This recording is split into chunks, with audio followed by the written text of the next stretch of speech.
All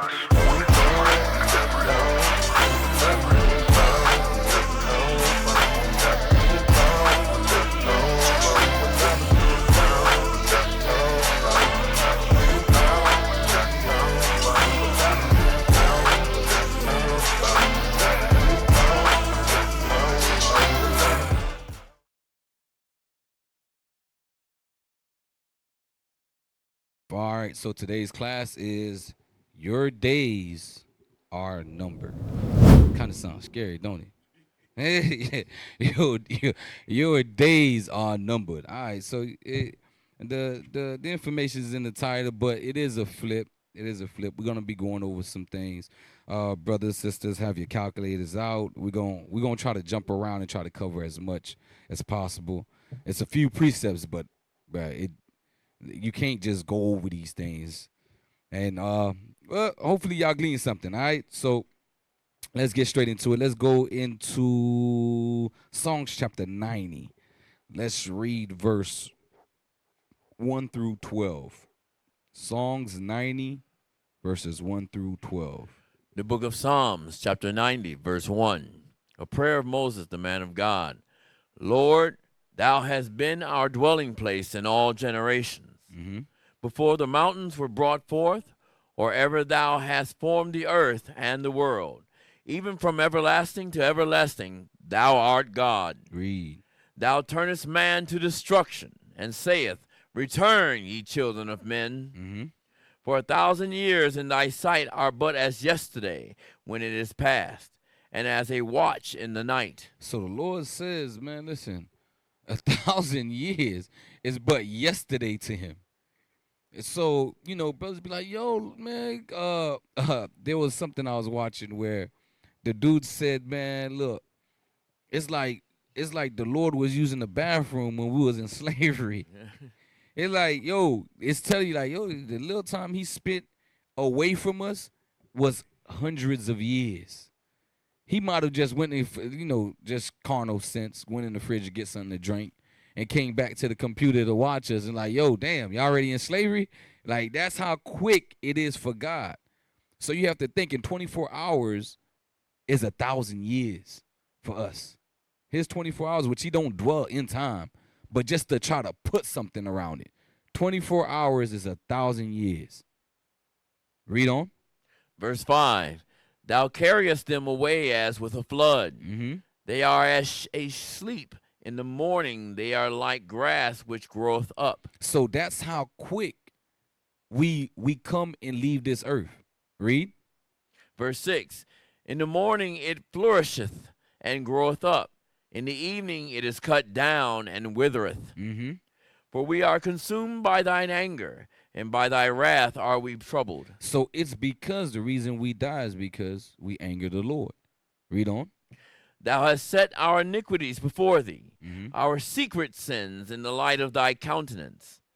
For all our days are passed away in thy wrath. We spend our years as a tale that is told. So we spend, like, that's why brothers always be talking. Hey, I used to do this, that, and the third. Yeah, man, I used to run the block. Man, I had ball dreams, man, what they did it.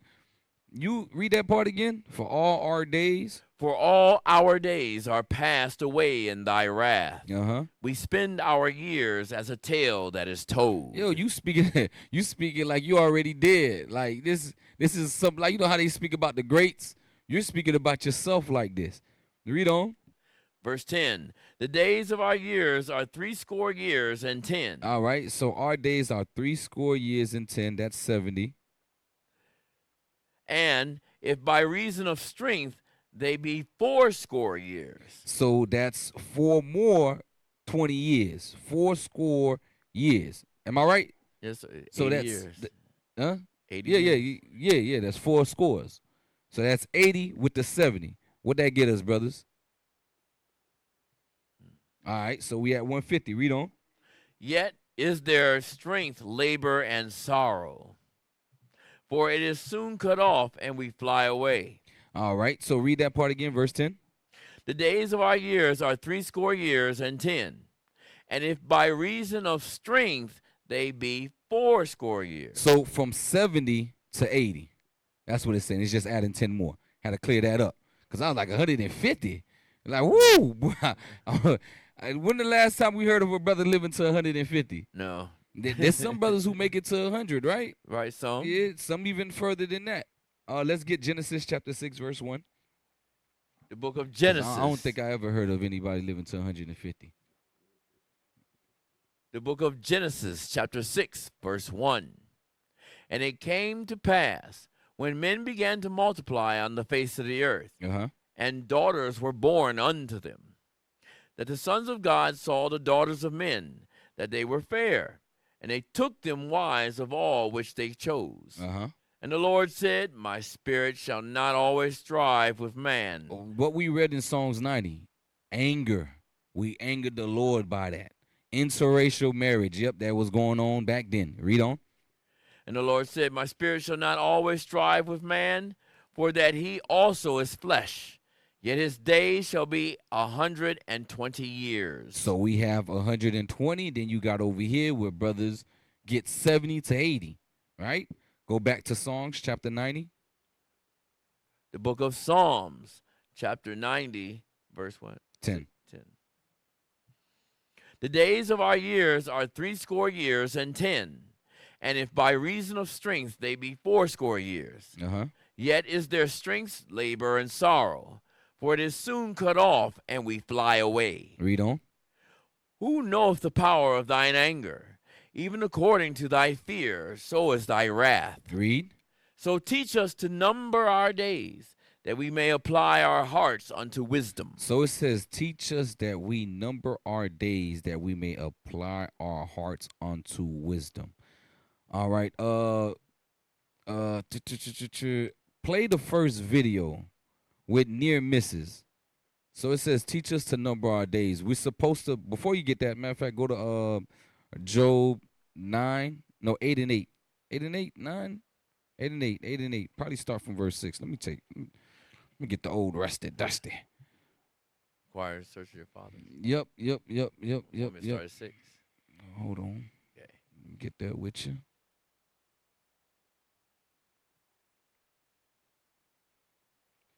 Because I may want something after that. All right. Yep, verse 8. The book of Job, chapter 8, verse 8. For inquire, I pray thee, of the former age, and prepare thyself to the search of their fathers. Read. For we are but of yesterday, and know nothing, because our days upon earth are a shadow. Read. Shall not they teach thee and tell thee and utter words out of their heart? So if we number our days and we go even through the past, because it tells you history has a tendency of repeating itself. So if we number our days, and it will teach us wisdom. Yo, what happened in the times before till now? What's going on with us now? How should I conduct myself today? You get what I'm saying? So, like, we'll read the history and understand that, yo, we went from captivity to captivity to captivity. Some prophets understood, just like when during the Medo-Persian Empire, when they had liberty to go, there was like, ain't no point in going back to Jerusalem. And history, what our forefathers wrote, say it's going to get destroyed. So why go back there and be part of that destruction? That's why they started going in different places. They started going up to Rome and different places up there. All right? So let's play that video. Because it says in your anger and in his anger and his wrath, that's why some of our days are shortened. But let's play this video right quick. You got it, IT? It's not okay, yeah. Play the volume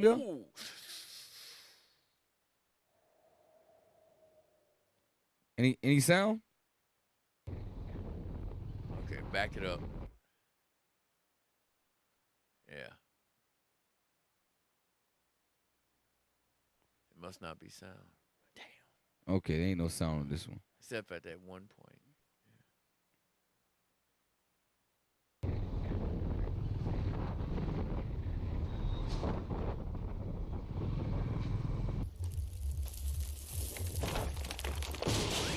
I want to know where that came from.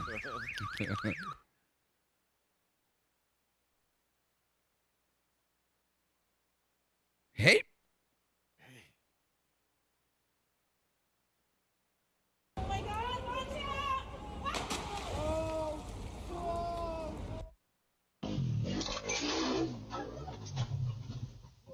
Roger, are you okay? No.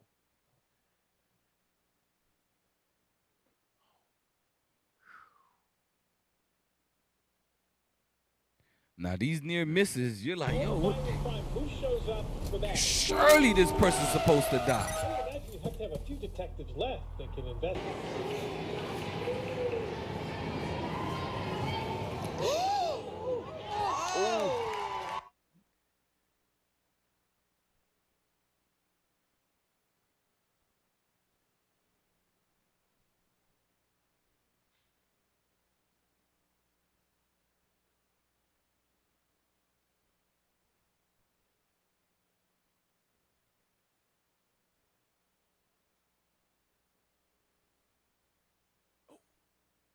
That's wild.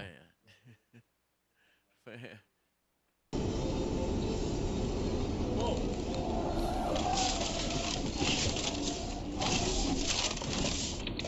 gee.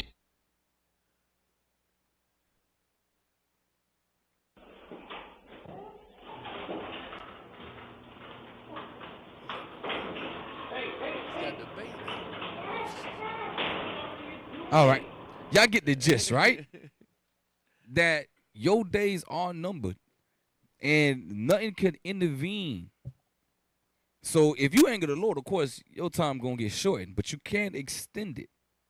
But as you can see, these people, hey, you got a certain time that you're gonna live on this earth. And with that time, what are you going to do with it? Because your days are numbered. These people, as you can see, some of them were supposed to die. I don't know how that dude in the beginning even made it. I'm like, yo, the truck hit him, he bouncing against the wall, and then he gets in a run. So your days are numbered. Your life, unless the Lord says, listen, I'm done with this guy, hey, take his light away from him, you're gonna live. But it's not gonna go without punishment if you're in sin. Get me Wisdom of Solomon chapter 2, verse 23. Wisdom of Solomon chapter 2, verse 23. Wisdom of Solomon, chapter 2, verse 23. For God created man to be immortal. God created us to be immortal. Read. And made him to be an image of his own eternity. Yeah, that's why when you read the thesaurus and underneath Negro, it says the image of God. Yeah, God is black. God is black. Hey, love it. Love it. God is a black man. And his son is black too, and his people are black too. That's right. And we got different colors now. Read on. I just had to say that just in case somebody, oh, see, they black Hebrew Israelites. Nah, man. Listen, we fill up the spectrum now. Read that. Verse 24. Nevertheless, through envy of the devil came death into the world. Uh-huh. And they that do hold of his side do find it. Yeah, you're going to find death. Remember, we understand that death is just a door to another life. We understand that. To other people, death is what some of y'all look for it. Some of y'all go try to find it. That's where you got gangs, you got brothers like, I used to be one of those. We used to hit licks thinking that, yo, we couldn't die. When you young, you feel immortal for real. You jumping off of roofs. You doing backflips off of gates. You doing all types of things. You could break your neck, you could break your arm, you could break your leg, but you feel immortal. But you wanna hold on to Satan, you gonna find death. All right, you wanna stay in wickedness, you gonna find death. So man was made to be immortal, but we fell. Now we're gonna go, and this is where the math comes in at, right? This is where the math comes in at. Hope you brothers can stay with me, all right? All right, let me get there. Let's go to Genesis chapter. Where are we at? Genesis chapter. I think it's 5. Yep. Chapter 5. Verse 1. All right, so remember, when you're immortal, you're not counting days. But when you're immortal, you start counting. Because ain't no point in counting a day if, man, listen, I'm going to be here to infinity. What's the point in counting? Right? That's why he lives beyond time. That's why the Father lives beyond time. Ain't no point in counting when he began. Right. You would never know. Watch this. Read Genesis chapter 5. Genesis chapter 5, verse 1. Uh-huh. This is the book of the generations of Adam. In the day that God created man, in the likeness of God made he him. Uh-huh. Male and female created he them, Uh-huh. and blessed them, and called their name Adam in the day when they were created. All right. And Adam lived 130 years, and begat a son in his own likeness, Uh-huh. after his image, and called his name Seth. Uh-huh. In the days of Adam, after he had begotten Seth, were 800 years, and he begat sons and daughters. Uh-huh. So those other people born to Adam. Cain killed Abel, he had Seth, and then he had other sons and daughters. The reason their name is not mentioned, God chose a royal line.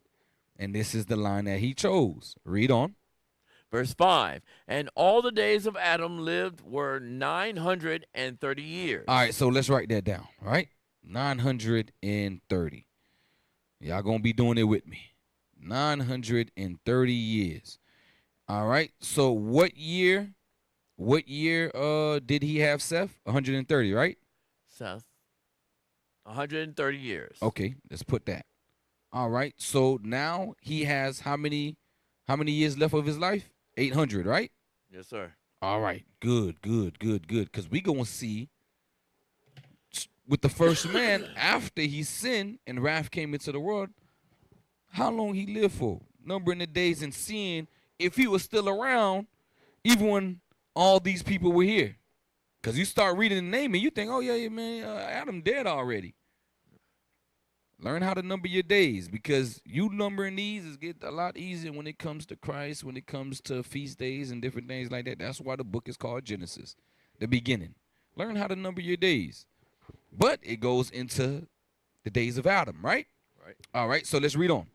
Verse 6, Uh-huh. and Seth lived 105 years and begat Enos. Uh-huh. And Seth lived after he begat Enos 807 years and begat sons and daughters. All right, so let's go back. Let's read that 105. Read that 105 again. And Seth lived 105 years and begat Enos. All right, so when Adam was 130, he had who? Seth, right? All right. 105 years later, that's year 235, right? Right. He doesn't have, but Seth has who? Enos. All right. All right, so that was 105, right? So now you have to subtract 105 from 800. 695. So he's 695 years old. Y'all with me? We doing the math right? We not. No, We off. You had 112 years. Did you add or subtract? Huh? Nah, you subtracted the total years of Seth's life. No. You was only supposed to subtract 105 because Adam was 130, and then 105 years later, his grandson was born from Seth. Adam is 235. Yeah, he has 695 years left of his life. Okay. He has 695 years of his life, but he's 235 years old right now. Okay. Adam is 235 years old. So, and altogether, that is year 235. Oh, okay, I see what you're saying. Y'all got it? Y'all not confused? Okay, he has 695 years left. He has 695 years left of his life. Okay. Right? Left. It's the year since he was able to die, since he committed sin. It's the year 235 when Enos is born. Y'all with me? Okay. All right, nobody's confused. Okay. All right. Now I got to write everything over. Hold on. Bear with me, y'all. I'm writing it down, all right. too. So Adam is 235 when Enos is born. Right. All right. So he got 600 years, 695 years left of his life. Are we all okay? We on the We're same good. page. All right. Good. So year 235. All right, let's read on. Verse 8. And all the days of Seth were 912 years, and he died. Uh-huh. Verse 9. And Enos lived 90 years. Okay. So in 90 more years, let's add that.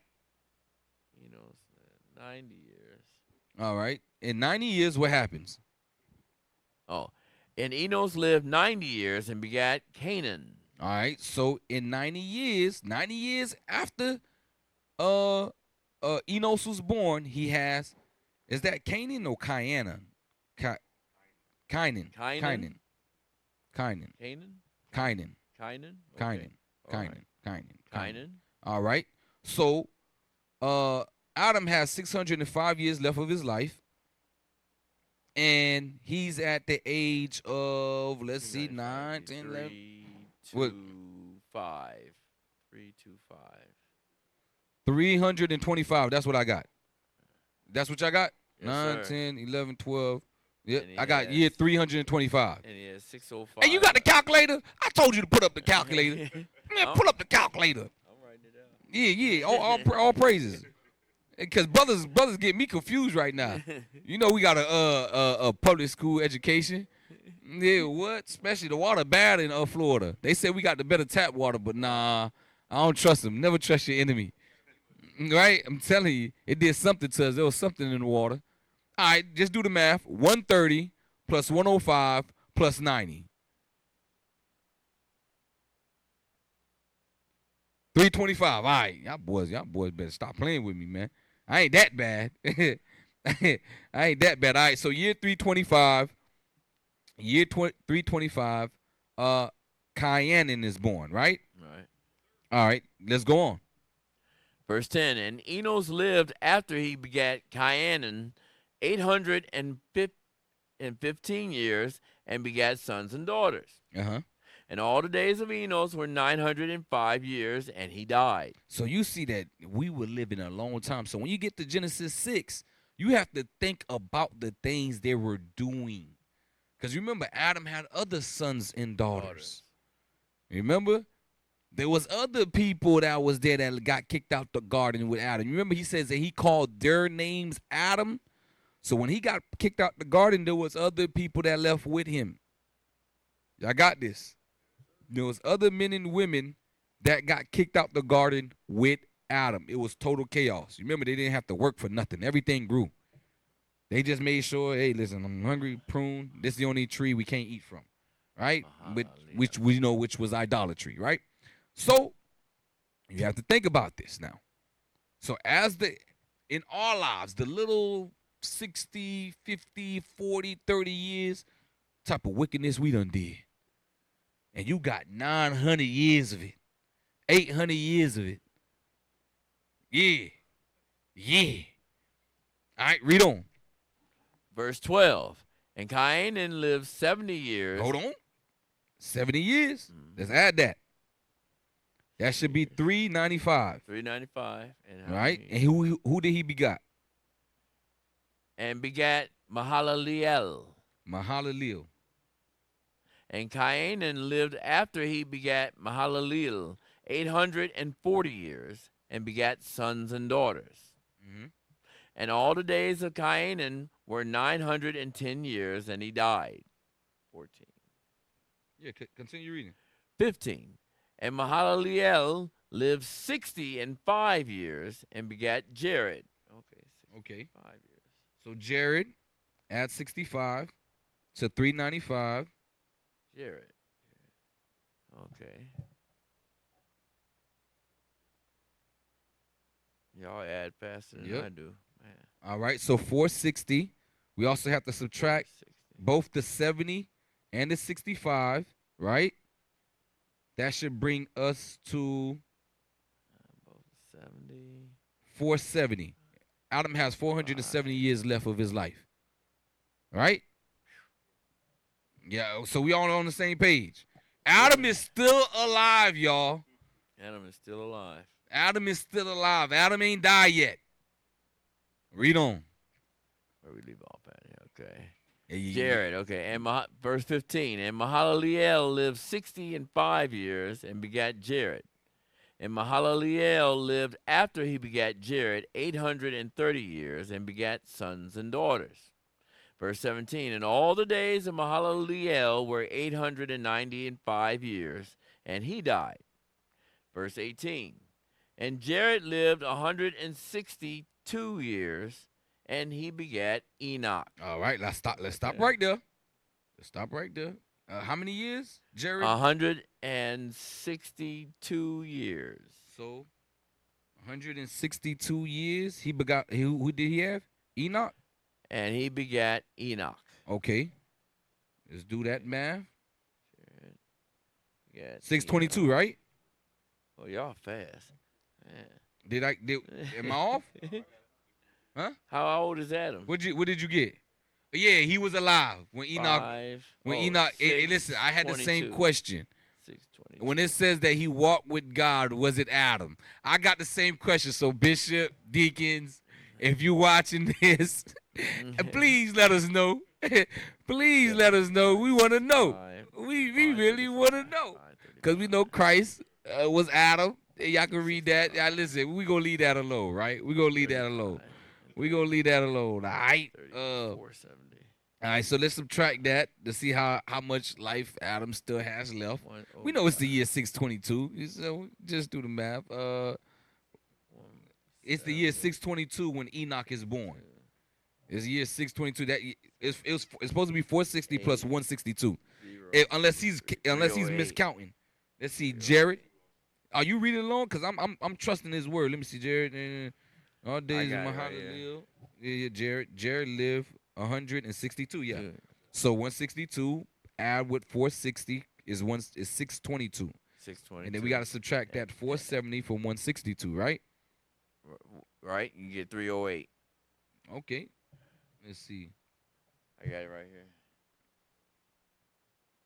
470 minus 162. Okay, good. All praise. You all right with me, officer? All right, let's read on.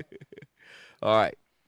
All the days, verse 17, and all the days of Mahalaleel were 895 years, and he died. And Jared lived 162 years, and he begat Enoch.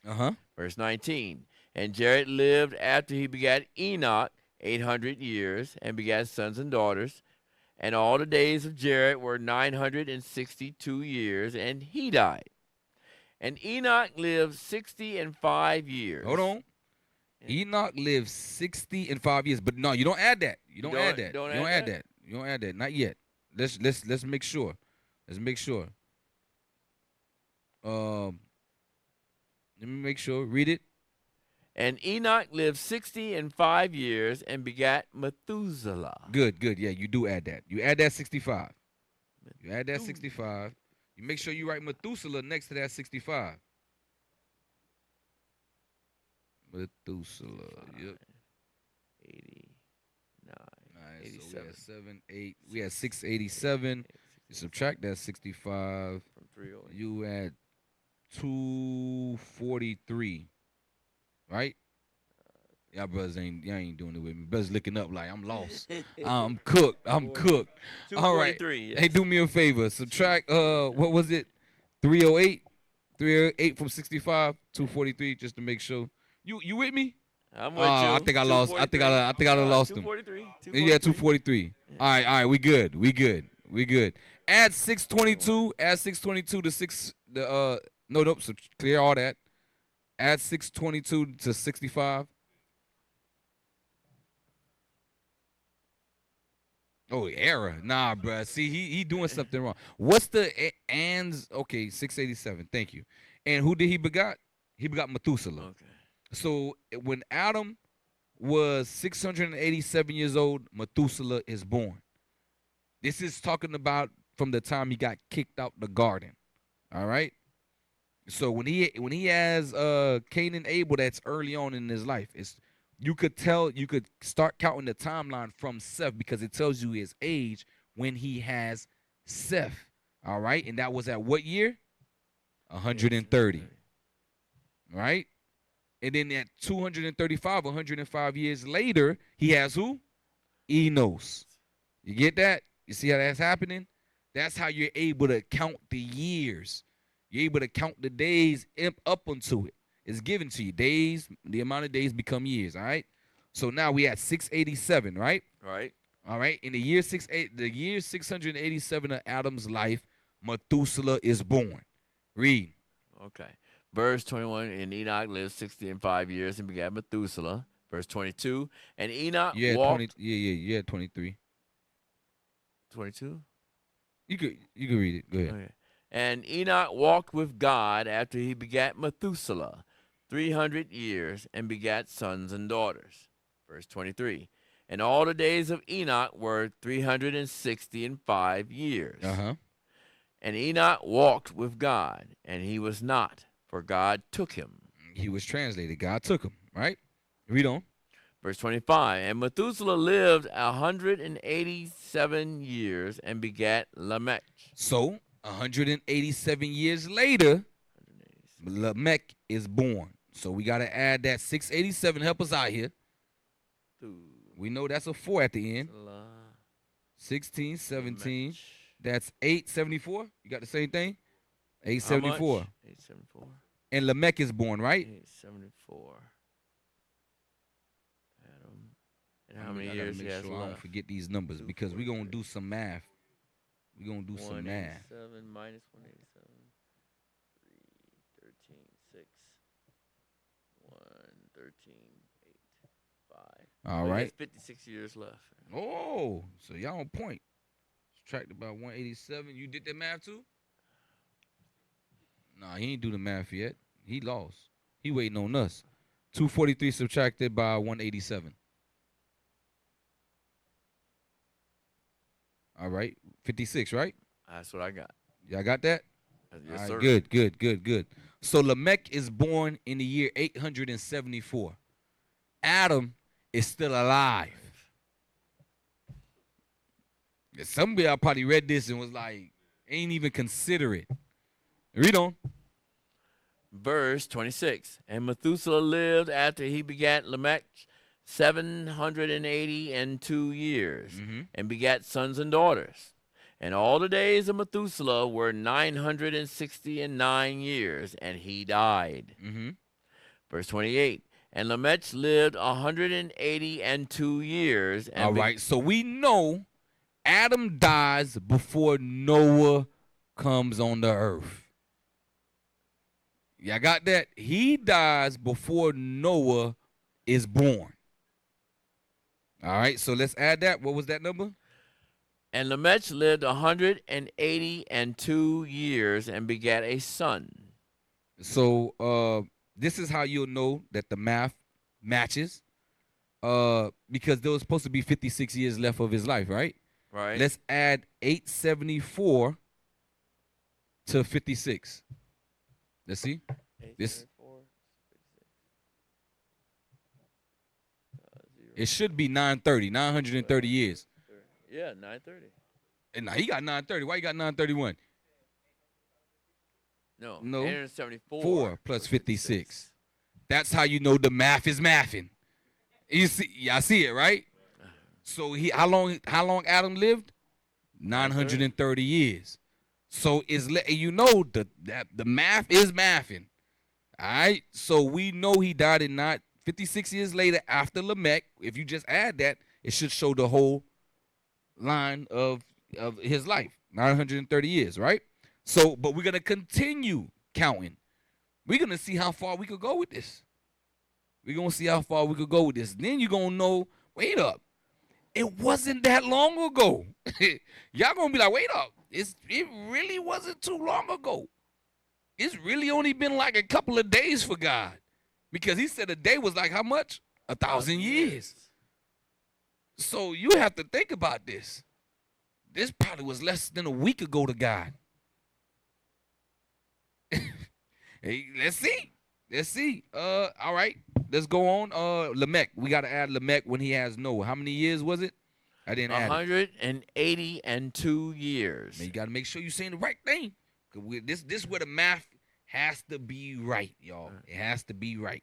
All right, so let's get to it. Let me look at it. What verse you reading at? Verse 28. And Lamech lived 182 years. So let's add that 182. All right. 6, 15. 1,056. That's what y'all should have. 1,056. 87 182 plus 184. And 22 Noah plus 184. Noah is born in the year 1056. Okay. 1,000. No confusions, right? Brothers just stop adding up, man. What's going on, brother? Y'all prophets, man. Y'all prophets.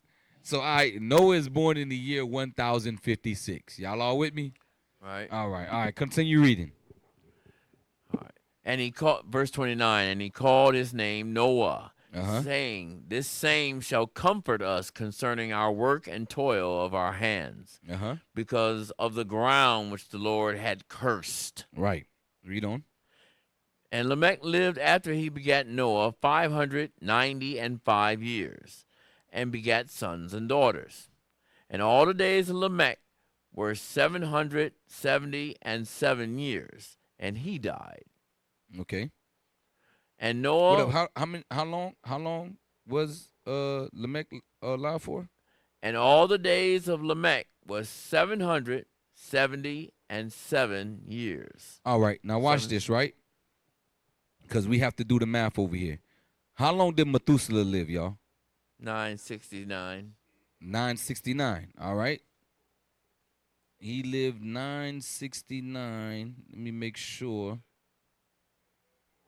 No, how long? Read it again. Read for Methuselah. So it was 960 years. What year was Methuselah born on? This is where at 65 Jared had Enoch, right? At 162 Enoch had Methuselah. Am I correct? What did I say it again? Methuselah was born in 687. Okay. So 687. Let's write that down. He was born in the year 687. How long did he live? 969. 969. Could you do the math for us? Born 687. 687 plus 969. Oh, okay, cool. 16, one up there. 14, 15, one up there. 16. 56. 1656. Remember that number, y'all. Y'all with me? I'm with you. Remember that number. 1656. 1656. We gonna see if the math is mathing. Because this year right here, something goes down. All right, let's go back to Noah. Look. Let's go back to Noah. And verse 29. And he called his name Noah. No, 32. Verse 32. 32. All right. And Noah was 500 years old. Hold on. How old was Noah? 500 years old. And he did what? And Noah begat Shem, Ham, and Japheth. So let's add that 500 years. It's supposed to be 1556. Y'all with me? All right. All right, now, this is where we're going to have to go into it. All right. We're going to jump through chapter 6, right? Go to chapter 6, and we did read from 1 through 3, and read verse 5. Verse 5. Uh-huh. The book of Genesis, chapter 6, verse 5. And God saw that the wickedness of man was great in the earth, and that every imagination of the thoughts of his heart was only evil continually. Mm-hmm. And it repented the Lord that he had made man on the earth, and it grieved him at his heart. And the Lord said, I will destroy man whom I have created from the face of the earth, both man and beast, and the creeping thing, and the fowls of the air, for it repenteth me that I have made them. But Noah found grace in the eyes of the Lord. Uh-huh. These are the generations of Noah. Noah was a just man and perfect in his generations, and Noah walked with God. And Noah begat 3 sons, Shem, Ham, and Japheth. The earth also was corrupt before God, and the earth was filled with violence. And God looked upon the earth, and behold, it was corrupt, for all flesh had corrupted his way upon the earth. And God said unto Noah, the end of all flesh is come before me, for the earth is filled with violence through them. And behold, I will destroy them with the earth. Make thee an ark of gopher wood. Room shalt thou make in the ark, and shall pitch it within and without with pitch. And this is the fashion which thou shalt make it of. The length of the ark shall be 300 cubits, the breadth of it 50 cubits, and the height of it 30 cubits. A window shalt thou make to the ark.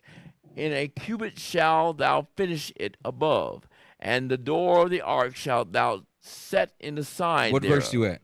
Verse 16. All right. We might as well learn some things on the way of learning some things. At this time, brothers, were they eating meat? They were vegans. So there was a question that was stated to us. They ain't know the dietary laws. They ain't have the dietary laws at that time. Well, can't you only sacrifice clean beasts? Were they sacrificing at that time, brothers? Yes, Cain and Abel. They were sacrificing. You can't offer an unclean beast to God. So they knew the clean and unclean beasts. Now watch this. This is just more clarification for it. Jump down to chapter 7. And remember, what was that year I told y'all to remember? Let me see if y'all remembered. 1656. All right. Jump down to chapter 7. Verse 1. The book of Genesis, chapter 7, verse 1. And the Lord said unto Noah, Come thou and all thy house into the ark, for thee have I seen righteous before me in this generation. Mm-hmm. For every clean beast thou... every what? For every clean beast... But what? For every clean beast, thou shalt take to thee by sevens. So they understood which one were the clean beasts. He said, I'm not going to instruct you on which ones to take which. He says, of every clean beast shall you take in 7. So Noah already knew what? Which beasts were clean and which were unclean. Read on. Of every clean beast thou shalt take to thee by sevens. The male and his female, and of beasts that are not clean by 2, the male and his female. Of fowls also of the air by sevens, the male and the female. So there's fowls of the air. If it's by 7, that means there's fowls that we can eat. There's fowls, because when you read about the fowls in Leviticus 11 or Deuteronomy 14, you only read about the unclean ones. So how do you know about the clean ones? Remember, we ate quail. So you remember what it said, after its kind. So whatever that family, I think which one, chicken is in the for Sunday, you could pull it up. But this is learning some things. The family of quail and chicken, and I know the doves and the pigeons are from the Columbidae family. So, because we could sacrifice a young pigeon, so that's a clean beast. So any that falls underneath that, you can eat. We ate quail in the wilderness, so anything under guess what falls underneath a quail family? A chicken. And brothers be like, oh man, you can't eat chicken. No, somebody that pulled some scripture saying you can't eat chicken. You just learn some things on the way of learning some things. Did you find the families? You could just throw it up on the screen. Oh, he don't know what he's doing. He don't know what I'm talking about. You did. All right. The family of a quail. Just put the family of a quail. There it goes right there. It's placed in the, how you say that word right there? I got a public school education. For Shinde? Where are you at? It's a pheasant. Yeah, you sounded like you were speaking Spanish just now. Whatever that word is right there. That family. Highlight it for them. Highlight it for them. Pasianide. There you go. You see that? And then when you clicked it, you see how it shows peacock? Yeah. In Florida, we got peacocks all up in Coral Gables. So when that family come, it's getting took. Turkeys and all. Yeah. Yeah, you getting took during the family. Yeah, player. Watch it. Go to pigeons. Go to pigeons. Or go to doves. Yeah, pigeons, doves, because we sacrifice those. And put the family of that. And it's going to tell you the same thing. So You're thinking of only one bird, but there's a whole family of them, and they look different. Just like that's why it says Israel is like a speckled bird, because we all look different now. All right, you got it. Yep, you see that? However you say it. We say Colombia, but yeah. And you see all these different types of birds. Meaning, brothers in New York, when the family come, y'all good, man. Them pigeons healthy out there, ain't it? Them pigeons big. Them things on steroids. And look here. All right, let's go back. All right, we done with that. We done with that. All right, so that's something on the way of learning some things, like Captain Zakar would say. So they knew the dietary laws because they were sacrificing. And as you can see, Noah knew them too. All right, so what was the year I told y'all to remember? 1656. 1656. Who died at that year? Methuselah. Methuselah died in the year 1656. In the year 1556, who was born? Shem, Ham, Japheth, right? Shem, Japheth, and Ham. Okay. They were born in the year 15. Who was born in the year 1056? Noah. He's the only one paying attention. Noah was born in the year 1056. 500 years later, he has his boys, right? And they all was born at different times because that's when you get the Zonovan. And it says that Ham probably born what? 2 years before the flood? 3 years? 96 years before the flood. 96 years before the flood. So if it's 96 years before the flood, that means he had him at well, first we got to find out when the flood came, y'all. And then you're going to be able to do the math.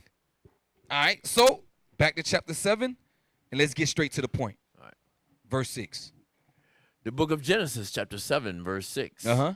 And Noah was 600 years old when the flood of waters was upon the earth. What happened to everybody that didn't get on the ark? Died. Dead. So what year did the floods come on the earth when Noah was how old? 600 years old. 600 years. At 500 years old, what happened? Shem, Ham, Japheth. So let's add 100 years to 1556. Okay. 1656. So who died in 1656? So we don't know if the flood is what killed him. He could have died before then. But we know, watch this. What month out of the year did the flood come in the year 1656? Let's get to it. Book of Genesis, chapter 7, verse 11. In the 600th year of Noah's life, in the second month, in the 17th day of the month, the same day were all the fountains of the great deep broken up, and the windows of heaven were So opened. he really only had a month and 17 days. So in a month and 17 days of the year 1656, if the Lord, which I think because this is the chosen line, and I'm sure these brothers were keeping the commandments. I'm gonna get a verse. This is I don't know. I can't say I know. I don't know, but I'm just gonna read this because this is the chosen line and we know how the Lord operates. But if not, you ain't get on that ark. Listen, it makes sense on why his life, and when you add all the other lives of when they had their sons and add how long they lived, nobody made it past the year what? Why? Because of the flood. That's how you know the math is mathing. Nobody made it past that year. Y'all got it? But those that went on the ark. Isaiah, take 57:1. Isaiah 57:1. And then we're going to get back to it. The book of Isaiah, chapter 57, verse 1. Uh-huh. The righteous perisheth, and no man layeth it to heart. Uh-huh. And merciful men are taken away, none considering that the righteous is taken away from the evil to come. So we don't know. We don't know. We don't know if the Lord was like, hey, the evil to come, I'm taking you away. So that's why it goes back to your days are numbered. The Lord may take your life because he don't want you to. Matter of fact, let's get that. Wisdom of Solomon. Wisdom of Solomon. Chapter 4, verse 6 to 11. Let's get that. Wisdom of Solomon, chapter 4, verse 6 to 11. So that's why, going back to what I said in the beginning, is that you don't know how much time you have on this earth. You better do what you can for the Lord with all your might. Let's read that. The book of Wisdom of Solomon, chapter 4, verse 6. Uh-huh. For children begotten of unlawful beds are witnesses of wickedness against their parents in their trial. You see what we come from. Oh, we part of the statistics. Yes, Right. the generation before us was doing all types of wickedness. That's why it says you could just look at your parents. We're products of it. Read on. Verse 7, and though the righteous be prevented with death, yet shall he be in rest. Yeah, when we die, we're gonna be with the Lord. Even though we die just like the sinners, even though we die just like the wicked, we still gonna be with the Lord. Read on. For honorable age is not that which standeth in length of time. So it's not because you lived a long life is where it shows that, hey man, you an aged man. We be seeing some aged man at the corner store asking for quarters and dollars to get another beer. Read that part again. For honorable age is not that which standeth in length of time. So honorable aged men aren't those that just lived a long life. Read. Nor that is measured by number of years. Uh-huh. But wisdom is the gray hair unto men. So you applying God's commandments, that's what shows how long. That's why it says when you come into the truth, your age start over. Brothers be like, man, I'm 40. I'm 50, 60 years old. What these young boys trying to tell me? Because that young boy been in here for 15 years. He's 15 years older than you. That's the difference. That's why it says don't let nobody despise you because of your youth. Because you'll look at us as young men, but spiritually, Lord, like, yo, that's Father Abraham. Yo, that's Isaac. That's Jacob. That's Ezekiel you talking to right there. And even vice versa. To the elderly men that come in after us. We don't know if we talking to our forefathers. That's why y'all notice how I speak with everybody, respectfully. I'm not with that disrespect and stuff because you don't know who you talking to. Read on. But wisdom is the gray hair unto men, and an unspotted life is old age. What verse you at? Verse 9. An unspotted life is old age. That's really old age. Yo, this man, he learned how to walk. When he came, learned the laws, he was messing up, and he got better and better and better and better and better. That's the honorable sight in old age. Yes. Read an unspotted life. You can't talk about his marriage. You can't talk about his kids. Even if his kids are wicked as hell, hey, he's doing something for himself. He's sleeping with multiple women and doing all this wickedness, but he has his own lane. You get what I'm saying? He chose, after you raised him, he chose this life, and he knows what he's doing. He has a drug dealer. He has no pimp. He has no murderer, but he is doing some wicked stuff. Same thing with Samuel. Same thing with Eli. Hey, listen, I did the best I could do with my kids. They chose their life. But then you have those unspotted ones. The ones that, that's the avenger. Read on.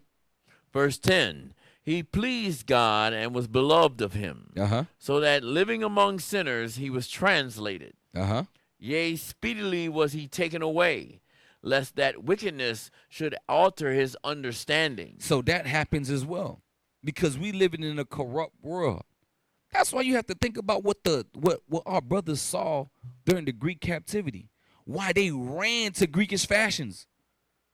Yo, you got women in sheer clothing. Man, they butt naked. And Israel always seen women modest. Right. That's why some of you brothers can't stop watching flicks. Because, bro, what you train your eyes every day to not look upon a maid. You have to bring yourself back into Israel time. You train yourself not to look upon a maid. You wasn't walking around in Jerusalem with your tits out and your behind out. You would have got stoned. So the moment you actually got to see a woman that you weren't married to with her breasts and everything out, you like, whoa, what's going on here? What's going on here? That's why when brothers be at camp with me, when we go to blitzes, I tell brothers, keep your eyes up. We ain't here for that. The hell is this? I be catching brothers on post, doing the 5-second. Nah, I'm gonna be strong. 1, 2, 3, 4. See, brothers laughing because brothers them went to the blitz and they done did the same thing. It ain't happened my first year, but I was like, hell no. Nah, I ain't here for that. Yo, the Lord seen that his eyes 10 times brighter than the sun. So you over here thinking ain't nobody see you but God watching and you like, this nigga. Your angel writing it down like, hey, he know the scripture. Bro, like, what you gonna do? Bro, are you gonna get right? But it tells you, read that part again. Yea, speedily was he taken away, lest that wickedness should alter his understanding. So unless that wickedness should alter his understanding. So what verse was that? Verse 11. One more verse.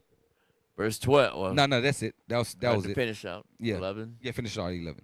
Or deceit beguile his soul. So that's what happens when we stay on this earth too long. That's why when we were reading in Genesis chapter 6, he says, I can't always strive with man because the thoughts, their wicked thoughts and their inventions are getting worse and worse and worse. I have to shorten their lives.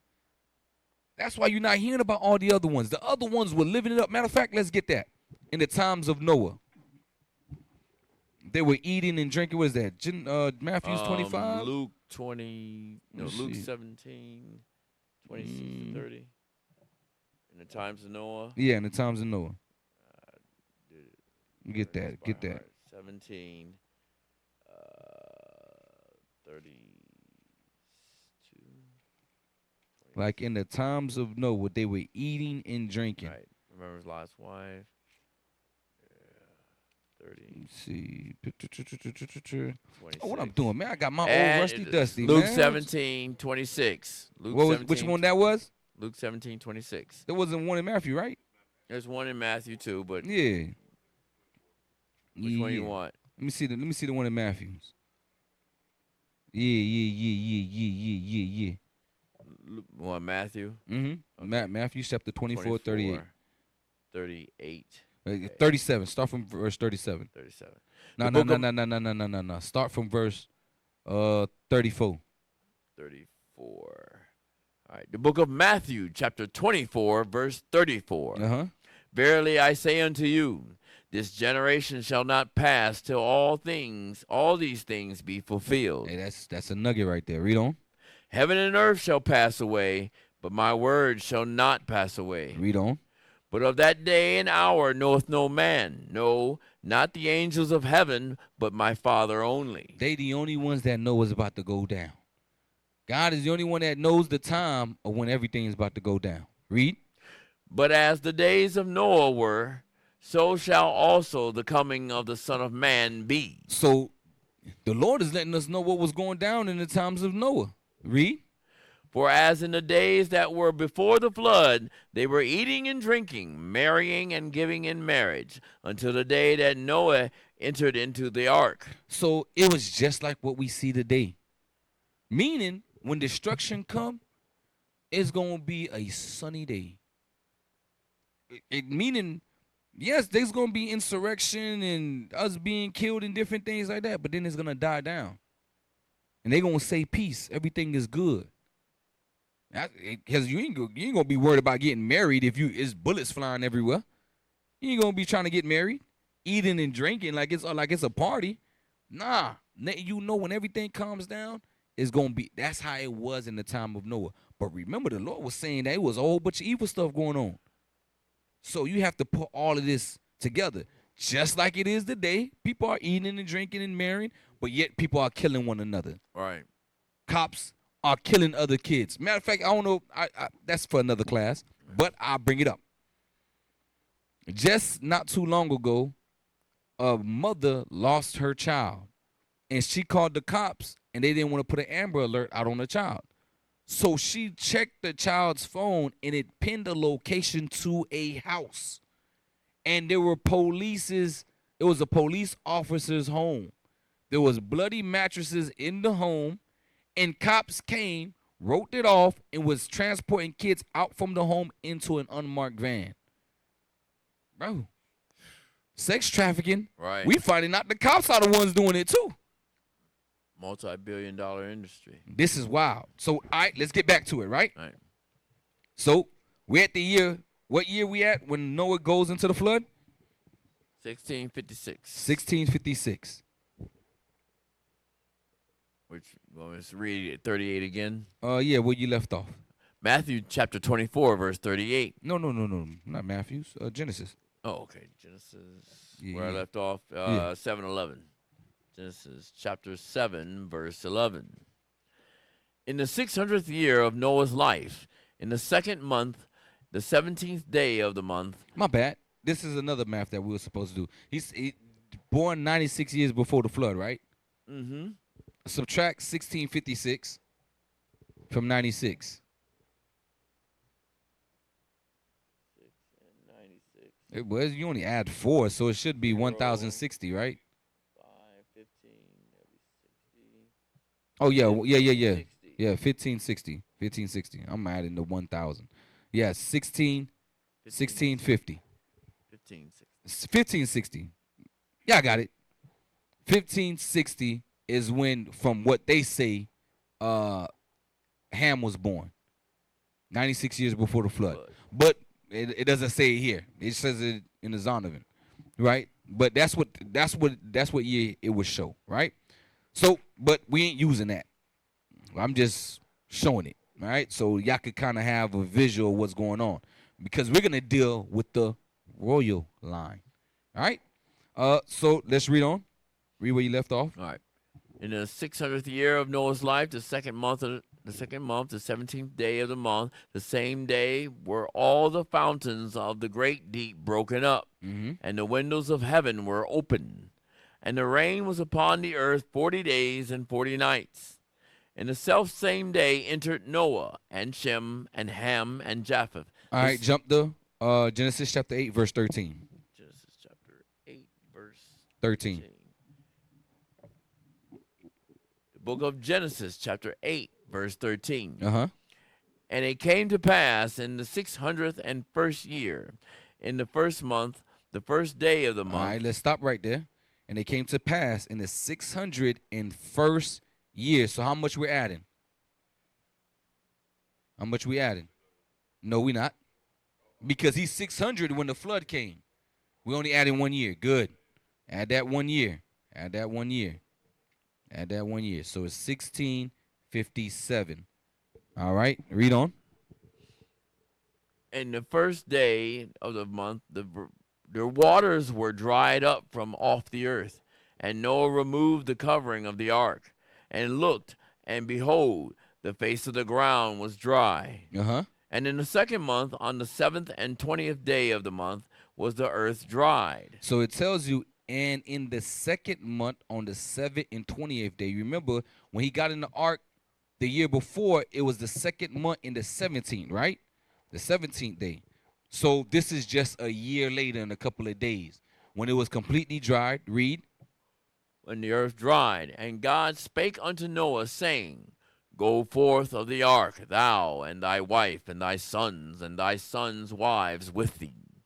Bring forth with thee every living thing that is with thee, of all flesh, both of fowl and of cattle, and of every creeping thing that creepeth upon the earth. All right, good.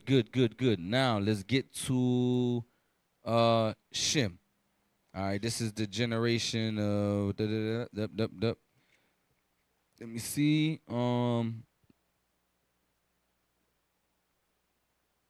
Bear with me. These are just the names. I need to get the years with it. Bear with me. Because we don't need to know about Ham. We don't need to know about, there it goes, chapter 11. These are the generations of Shem, chapter 11, verse 10. All right, so right now, they got out of the ark in year 1657. All right, let's read that. The book of Genesis, chapter 11, verse 10. Uh-huh. These are the generations of Shem. Shem was 100 years old and begat Arphaxad. So when Shem was 100 years old, he had Arphaxad, right? That 100 was in the year what? 1656. Because at 500 in the year 1656, hold on. Yeah. Shem, Ham, and Japheth was born. Right? 1556. And they read that part again. These are the generations of Shem. Shem was 100 years old and So begat 100 years from 1556 is 1656. Right? Read on.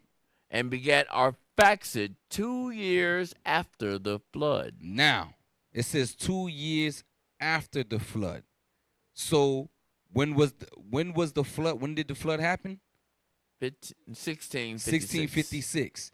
He was in the ark for 1 year, and 1 year later after, there you go. Right? Because read that part again. These are the generations of Shem. Shem was 100 years old and begat Arphaxad 2 years after the flood. So 2 years after the flood is when he had Arphaxad. Arphaxad, right? That's his name? Arphaxad. Arphaxad. Where you at? Let me see where he's at. Arphaxad. Arphaxad. Or Arphaxad. Yeah, I'll take that. Arphaxad. I always get it off 2 the movie. years after the flood. So it had to have been the year 1658. Y'all with me? Keep going. Mm-hmm. And Shem lived after he begat Arphaxad 500 years. Matter of fact, let's see how long Noah was alive. Right? We might as well. Because Noah was 600 years when the... this is the year. He's my bad. He's 658 years old. Right? Hold on. Let's look at it. Noah was born in the year 1056. Right? 500 years passed, then another 100 years, right? And then one more year that he stayed in the ark, and another year for Arphaxad being born. So that's 658. Correct? Because 500 years he lived, he had the sons, 100 years after the flood came, and a year in the ark, and a year later, Arphaxad is born, 1658. Right. It's 602? Let me see. Let me make sure. Yeah, because the 56. Yeah, subtract the 56. Good. Y'all with me. All right, good. Now, how old? 602. 602 years old.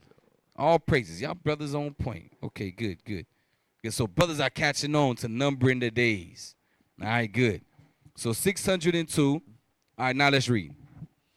Verse 11, and Shem lived after he begat Arphaxad 500 years and begat sons and daughters.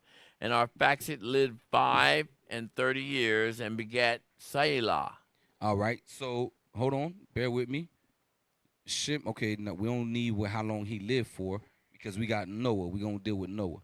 Shem was 100 years old and begot Arphaxad in 2. And he was 100 years old and begot Arphaxad 2 years after the flood. So that's 102, which makes it 1658. All right. And then it says, and Shem lived after he begot Arphaxad 500 years and begot sons and daughters. Now, Arphaxad, verse 12. This is where we at. Verse 12, and Arphaxad lived 35 years. Now, let's add it. Now, you see how Short. It became real short now. It ain't like before. So, what it still is, but you're going to see how it starts to shorten and shorten. Because I think Noah is the next person who lived the longest. Matter of fact, let's find out how long Noah lived. So that way we can know. I think it was like 969 or something like that. I thought it was 800 something. No, I think it was 900. Hold on, bear with me. Let's go back. 637. Let's go back. Noah.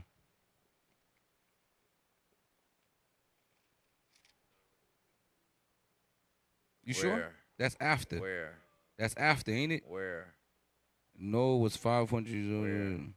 Yeah, you got to read that. Hold on. Where? 9:29. Genesis 9:29. Genesis Genesis 9:29. 9:29. Genesis chapter 9 verse 29. 29. And all the days of Noah were 950 years. Okay. Yep, 950. All right. So let's Years. could you do the math for us? 950 subtracted by 602. 300, so you got 348 years left.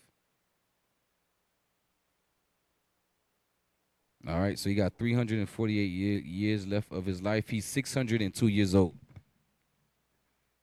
He's 602 years old when our fax dad is born. All right.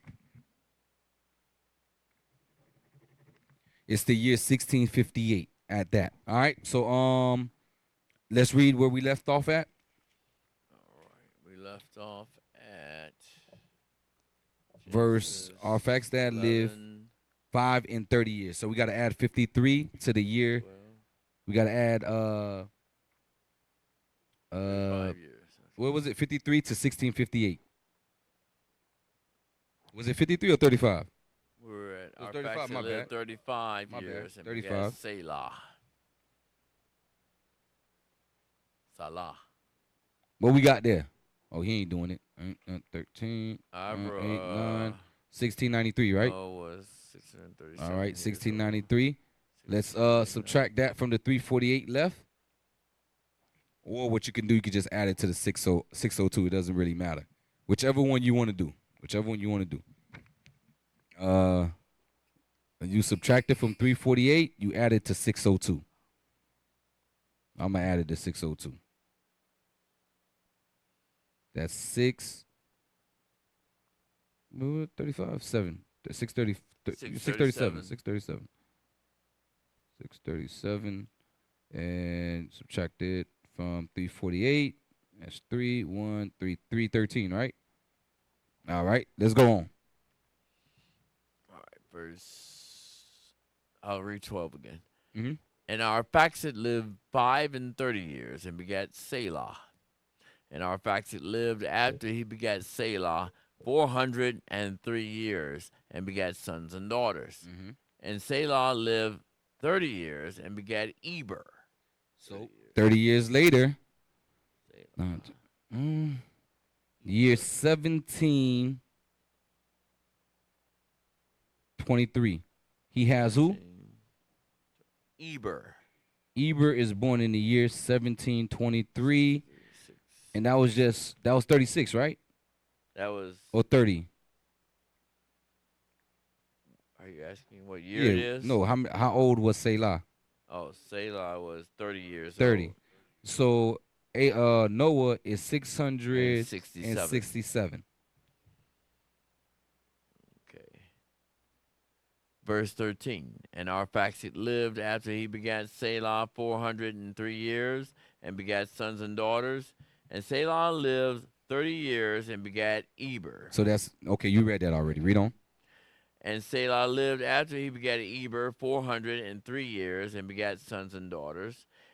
And Eber lived 430 years and begat Peleg. 4 and 30 years. So that's 34. 34. Eber. Peleg. Okay. Peleg. That's 1757, right? 1757. 1757. Let's add that 34 to 677. 4 1 701. 0 701. 701. 701. All right, let's subtract that. Okay. Eber. That's 249 left of his life. Noah is 701 years old. Come on. All right. And Eber lived 434 years and begat Peleg. And Eber lived after he begat Peleg 430 years and begat sons and daughters. Mm-hmm. And Peleg lived 30 years and begat Reu. All right, so that's another 30 years, right? Right. You sure it's 30? I'm relying on you right now. Reu. 1780, and you said Rue, right? R-U-E, right? Mm-hmm. R-E-U. R-E-U. R-E-U. 31. So Noah is 731 years old. Right. Letting 30 you know years. during the time of, remember, what's that dude name? Nimrod? Nimrod. Yep. Noah was there. Noah was alive. You can read it. You read during that time because that happened before Abraham was on the scene. Watch this. Read on. All right. And Ru lived 230 years and begat Sherug. Mm-hmm. Sherug. 32 and 30. 32. Write it down. Ru. Sherug. Uh-huh. Add 32 to Noah's is 763. Oh, yeah. Oh, so you already counted that. 32. My bad. I wasn't even paying attention. 9, 11, 18, 19, right? 18, 19. Let's add that 32 to Noah. He's at 763, right? All right, 763. All right. 712. He got 217 years left of his life. Come on, continue. And Ru lived after he begat Sherug 207 years and begat sons and daughters. And Sherug lived 30 years and begat Nahor. 30 years. 30 years. 30 years. So we added another 30 to it. 30. Nahor. Noah is 793. 793. So in the year 1849, who was born? 1839. 1849. 49. Yeah, right? 1849, 30. who was born? Yes. Nahor, right? Nahor. Nahor is born in the year 1849. And Noah is, 793. 30. All right.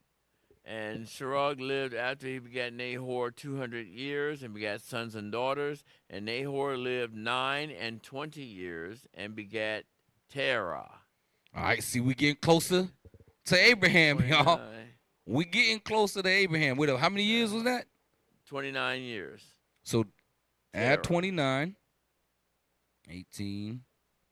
29. 1878, right? 1878. 1878. You add Terah.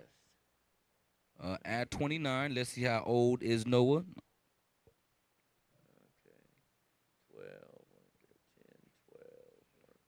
10, 12, 822 years old, right? 822. Noah. Y'all with us, right? What was the year? 18 something? What was the year? The year is 1878. 1878. Yep. Okay. And I left off at Terah, or verse 24. He has 158 years, right? If y'all did that. 187 subtracted by 29. But continue. 24. And Nahor lived 920 years and begat Terah. And Nahor lived after he begat Terah 119 years and begat sons and daughters. All right. So how long? 119. 119 years is when he had sons and daughters, right? Where it's at? What verse you was at? Of 25. 25. And Terah lived 70 years. Hold on. Okay. Did we add that? No, Noah you don't lived add that. Okay, That's just Noah other sons lived and after daughters, he begot Terah 190 years and begot sons and daughters. And Terah lived 70 years. That's what we add. The 70. Years. The 70. All right. 70 years. Let's see what year we at. What? Abram. Don't that number Haran. sound familiar? Abram. Hey, well, let's see. Let's see what's going on here, man.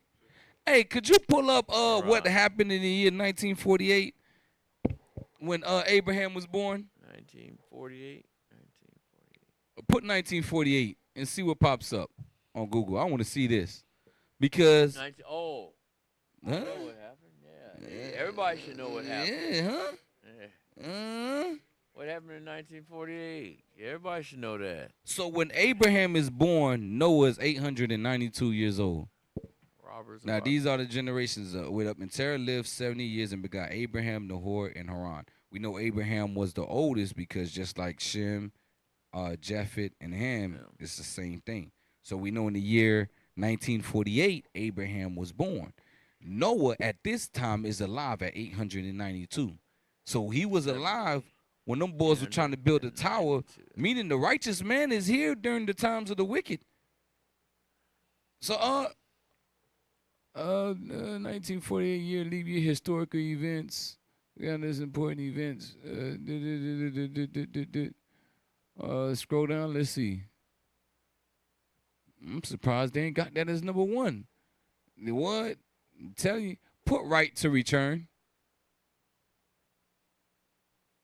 The right of return. Is that what they call it? The right of return? Well, y'all got no rights. Right of return. You could have kept it up there. I'm about to say, you better not be out there. The right of return. Let me see. No.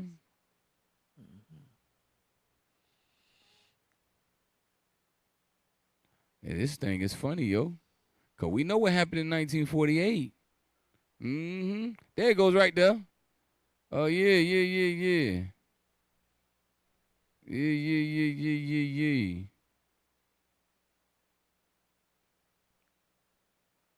All right. Yeah, read that.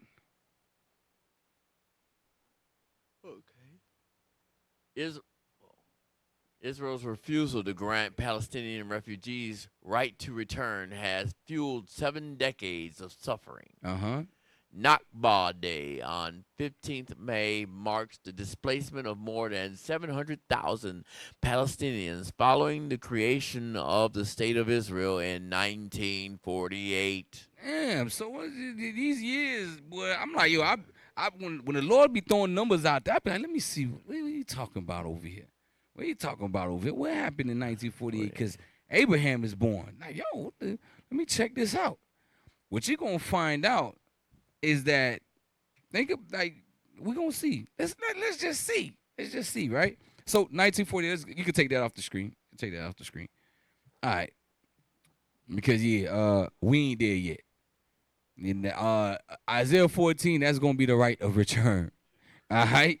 Y'all going to see. Let's get that. So 1948, Abraham is born. Noah is 892 years old. Right? Right. Let's see how many years he got left of his life. Because if I'm not mistaken, he perished. 950. Yeah, you just got to subtract 70s from 158. 58 years. He's got 58 years left. You sure? Nah. He lives to 950. Yeah, wait up. 158 subtracted by 70. 8 years to 900. So add 8 plus 50, 58. I got 88. You got 88? Yeah, I got 88. 88. Yeah, I got 88. 950. Huh? 892. What you talking about? Are you trying to figure out how many years Noah has left? Yeah, Noah got 88 years left. Yeah, we did the math. Yeah, he got 88 years left. So you just add 1948 to 88. It tells you the time that Noah passed away. So 1948 plus 88. I had to ask this. Where did you get the 88?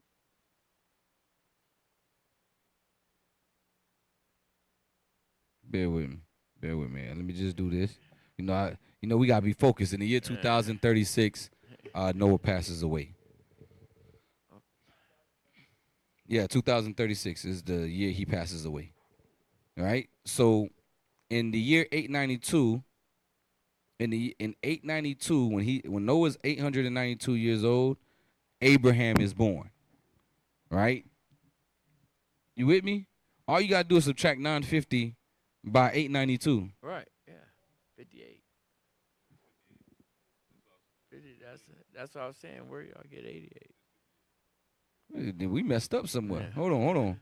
Nah, y'all tripping. No, right here. I wrote it down. What y'all got? 58.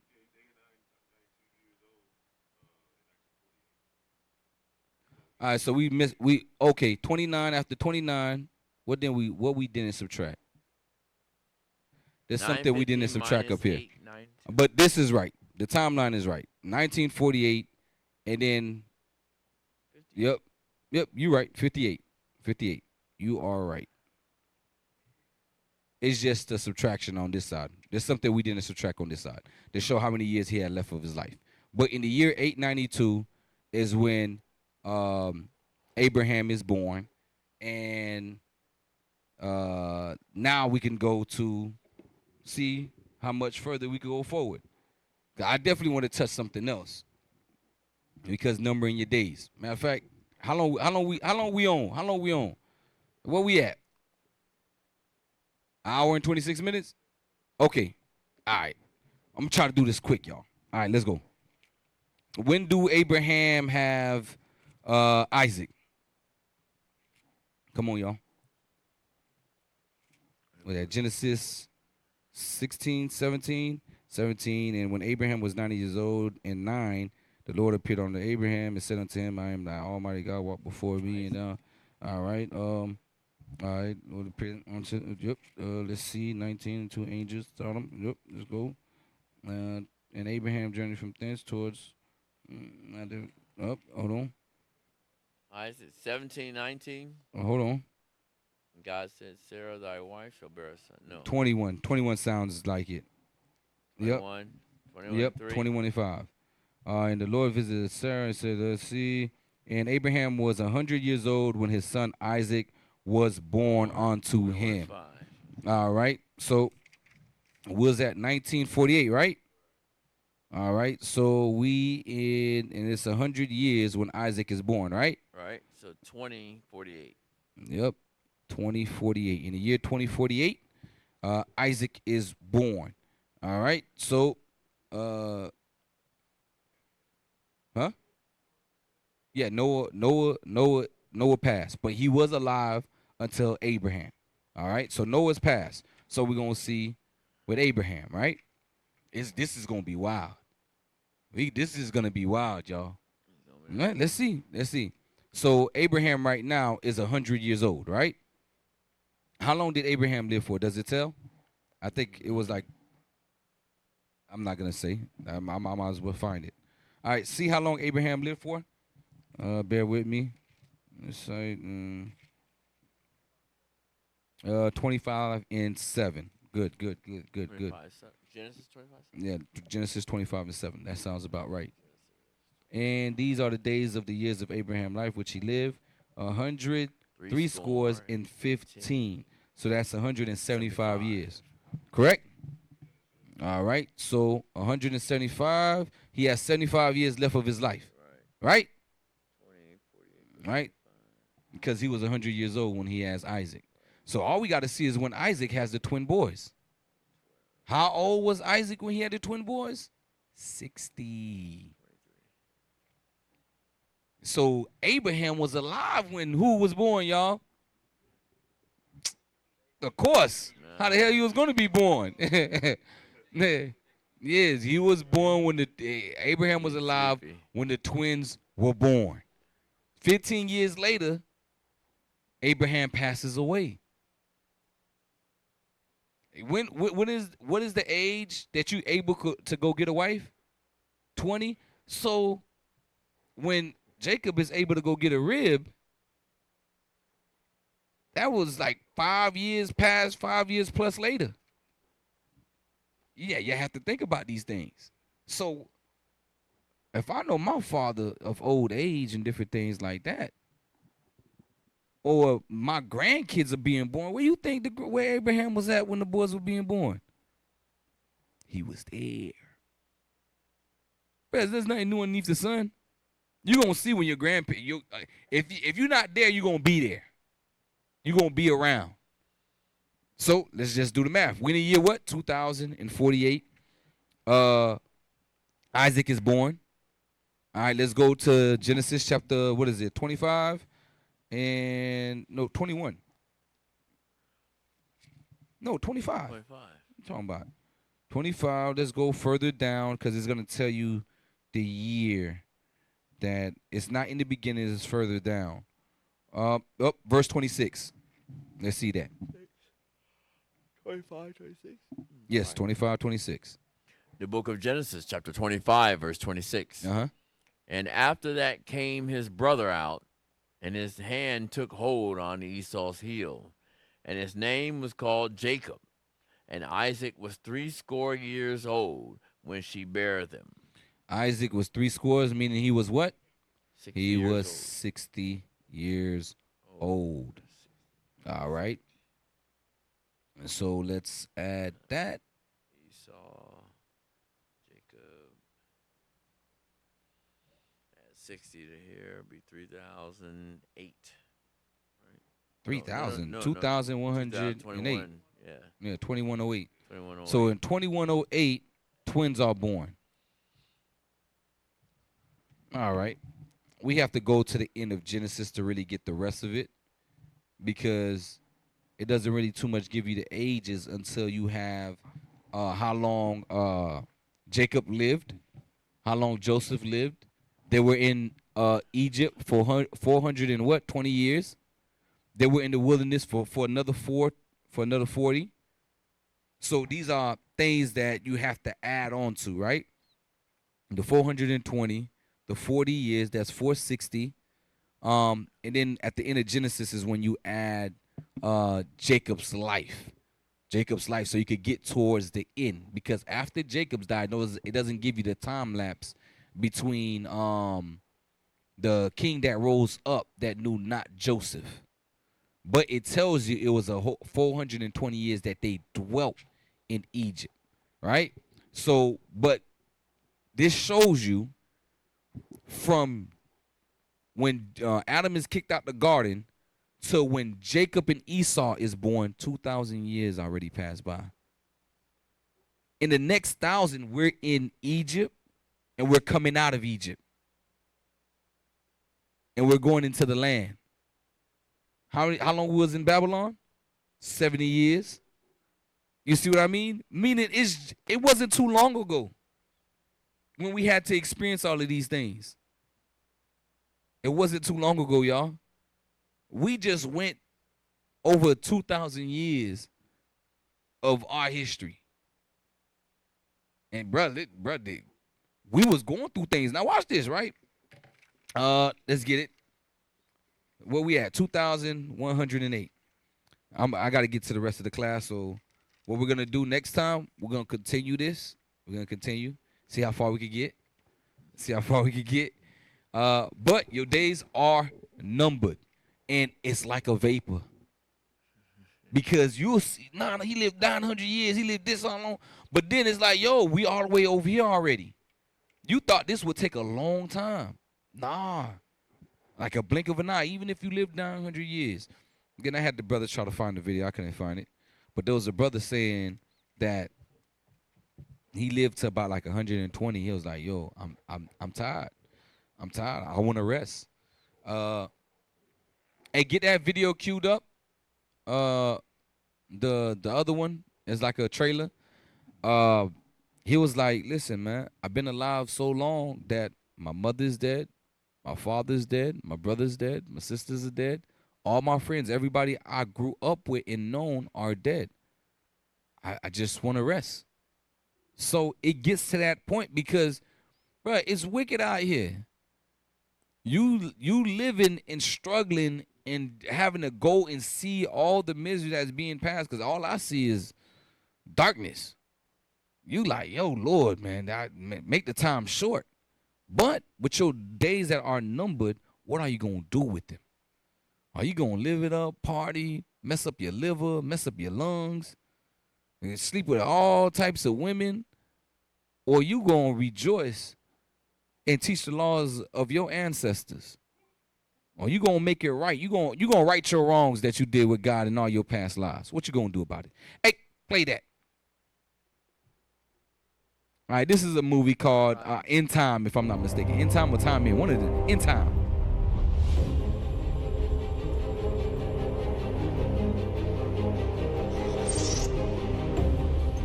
Allow me to introduce my mother-in-law, Clara, my wife, Michelle, and my daughter, Sylvia. Whoa, where's the rest? Never met the quota. My units are up from last week. So is quota.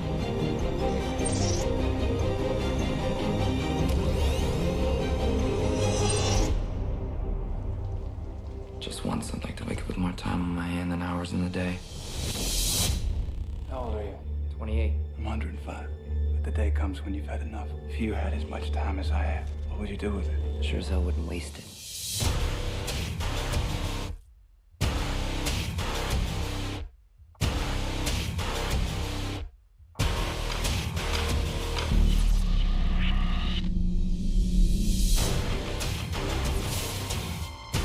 The last time anyone saw him alive, there was over a century on that clock. Well, follow the time.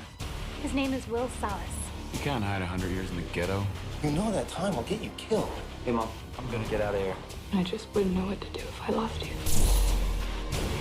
I don't believe we've had the pleasure of your company before, Mr. Salas. Will Salas. I'm sorry to have to break up the party, Mr. Weiss. I just need to work with your friend. All right, we can stop there. But y'all get the gist of it, right? Imagine if you knew how much time you had left in life. Would you waste it? That's the whole point of it. Dude, like, man, I sure wouldn't waste it. I'm gonna live my best life. But we know he don't know that there's an end to it. That once it ends, there's another life that begins. And there's a judge, there's a big black angel waiting there, like, yo, bruh, you about to get judged. Hold up, watch this, right? Give me Luke chapter 12. Luke chapter 12. I think it starts from verse 5. And get there with y'all. The book of Luke, chapter 12, verse 5. Hold on. All right. Let me see something. These pages crispy. All right, let me see. Yep. The book of Luke. Start from 4. The book of Luke, chapter 12, verse 4. Uh-huh. And I say unto you, my friends, be not afraid of them that kill the body, Uh-huh. and after that have no more that they can do. After they kill your body, they can't do nothing. I'm more afraid of that guy that could do something after I die. Read. But I will forewarn you whom ye shall fear. Fear him which after he hath killed hath power to cast into hell. Yea, I say unto you, fear him. Uh-huh. Are not 5 sparrows sold for 2 farthings? Uh-huh. And not one of them is forgotten before God. Read. But even the very hairs of your head are all numbered. Fear not, therefore, ye are of more value than many sparrows. Uh-huh. Also I say unto you, You whosoever... gotta stop right there. You have to think about this, right? Some of you try to chase success like you on the next biggest scheme, or the I have to be famous. I have to be like a celebrity. I have to be. God is saying, yo, you're worth way more than that. Why would he tell the children of Israel that? Why these words are written here? Why would he say this? Because he knew what type of state we'll be in, the type of low self-esteem we'll have as a people, to the point where he's like, yo, every hair on your head is numbered. I don't miss a sparrow out in the sky, and you're worth more than that. That's why he's like, yo, don't fear them that could kill the body, man. You over here you wasting your whole life trying to get riches when you already rich. Everything on this planet belongs to you. It's just that you don't believe it. Yo, the only reason these other nations are breathing is because we're breathing. The only reason the sun is here, the moon is here, the stars is here, the fishes are in the sea is because we're still here. Read on. Also I say unto you, whosoever shall confess me before men, him shall the Son of Man also confess before the angels of God. So you have to think about this, right? If you confess Christ before men, the angels have your back. Because the Lord speaking to the angels, man, and to the Father when we die. Hey, man, this man was faithful. This brother was faithful. He did what he was supposed to do. Read on. But he that denieth me before men shall be denied before the angels of God. Read on. And whosoever shall speak a word against the Son of Man, it shall be forgiven him. But unto him that blasphemeth against the Holy Ghost. Because you remember, we thought Jesus Christ was white. We thought all of that. Sometimes some of us went atheists because we somewhat thought like, man, the hell with Jesus. But then oh no, this is my Messiah. We could be forgiven for that. But when you say the hell with these commandments, the hell with the word of God, oh, it's not true, and them things are not gonna happen, and you don't, and you die like that, yo, read on. But unto him that blasphemeth against the Holy Ghost, it shall not be forgiven. And when they bring you unto the synagogues and unto the magistrates and powers, take ye no thought how or what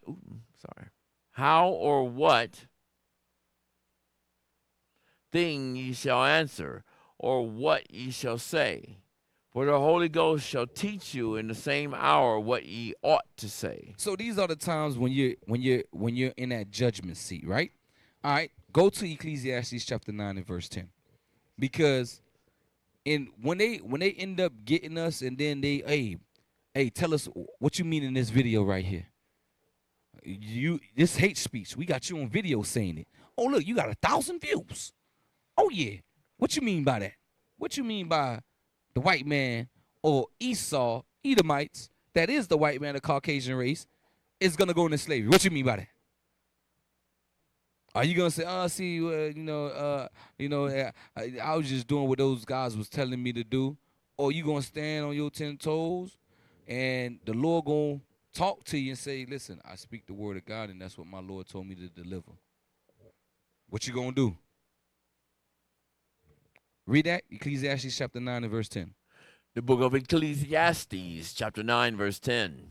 Whatsoever thy hand findeth to do, do it with all thy might. Read it again. Whatsoever thy hand findeth to do, do it with all thy might. For there is no work, nor device, nor knowledge, nor wisdom in the grave. Y'all understand that, men? That you know how shoulda, woulda, coulda, but didn't. You can't say, oh, Lord, I wanted to do these things. I wanted to prophesy your name throughout all the earth. But you ain't do a damn thing. You came over here, took a purple chair, missed a couple of Sabbaths. I missed this feast day. It's all right. Don't call the brothers, because he says, as much as you do it to one of the least, you do it unto me. So there's no way. Y'all got Christ's phone number? Y'all got that heavenly line? If y'all do, tell them I need help. I need help. Because if you ain't doing that, listen, man, Lord, why don't you just go back to Luke 12. Back to Luke 12. Because he says there's no devices in the grave. There's nothing you can work with when you sleep. You can't do nothing. Shoulda, woulda, coulda, but didn't. You have that time now. That's why you have to, man, listen, let me double down. Let me get my mind right. Let me study. Let me fast. Let me pray. Let me start reading more chapters. Read that again. Luke chapter 12. Let me see. And jump to verse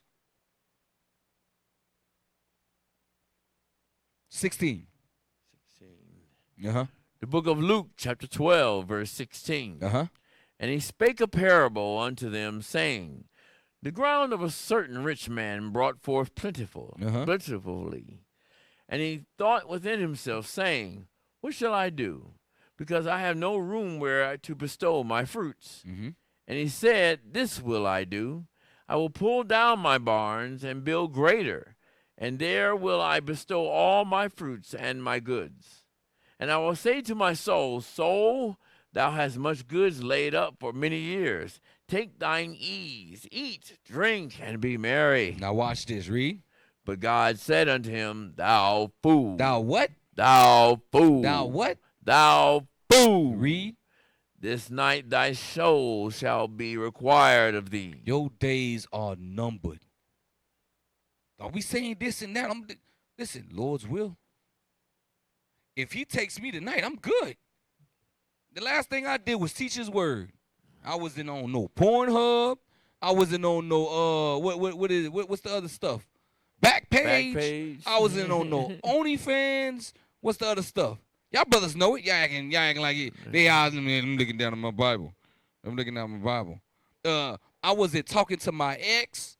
I wasn't scrolling through Facebook, looking at my old friends, what y'all doing. Oh, damn, man. They look like they having a good time at the club. Man, listen, I got cousins in them that go to Colombia every month. What you think they do out there? Passport bros. Hey, cuz, you snotted with us? Nah, cuz. I'm good. I'm straight.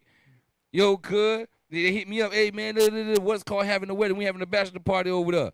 Nah, I'm straight. I don't do that. I'm good. I'm happily married, bro. I know what y'all do. Debauchery. This is the thing. What you go the night that your life is taken from you, that time that your life is taken from you, what do you think your last words are gonna be? Where you think the last place you're gonna be? Brother, there was one statue, not a statue, but a fossil, and it implied, or the visual of the fossil shows the man hand. If you die, the nuclear fires come, and think about if your body would be transported in the same condition that you was in when the bombs dropped. If you butt naked with lotion in your hand, brothers, I know it's because it's not, but men over here, sisters. Think about it. You was about to slide or something, your pants down, fringes over it, like, yo, what you was doing? You ain't married, so why you got your pants down? Yo, this the things you got to think about. When your life is required of you, what you think the last thing you're going to be doing? As a man of God, if you're really true to this, what you think the last thing you're going to be doing? This is something to ponder on. Read on. This night thy soul shall be required of thee. Then whose shall those things be which thou hast provided? So everything you done laid up, everything you done provided for yourself and everything, who is going to be? Of course, if you have children, they'll go to your children, go to your wife and children. But he's telling you that, listen, tomorrow is not promised. Your days are numbered. You don't know how long you got. Our days have been shortened and shortened and shortened and shortened. And the Lord is like, yo, I'm going to make sure that if you righteous, you've been doing what you need to do, that I take you off this earth before you become corrupt. But if you still alive, that means you better be going 10 times harder. Watch this. Give me Romans 8:22. Romans chapter 8, verse 22. I think that's what I want. Somewhere around there. Is that what you want? We know that the whole creation groaneth and travaileth. Start from verse 25. Nope. Start from verse 35. 35. The book of Romans, chapter 8, verse 35. Who shall separate us from the love of Christ? Shall tribulation, or distress, or persecution, or famine, or nakedness, or peril, or sword? As it is written, for thy sake we are killed all the day long. We are accounted as sheep for the slaughter. Read. Nay, in all these things we are more than conquerors, through him that loved us. For I am persuaded that neither death, nor life, nor angels, nor principalities, nor powers, nor things present, nor things to come, nor height, nor depth, nor any other creature shall be able to separate us from the love of God. You need to get this into your soul, man. That once you broke that bread and drunk the wine, that nothing's supposed to separate you. That every day when you wake up, even though your body hurt, you caught the flu, damn, man, not today, man. I got to go all the way to the school. Listen, every day you're supposed to fight. It ain't easy. What's the saying?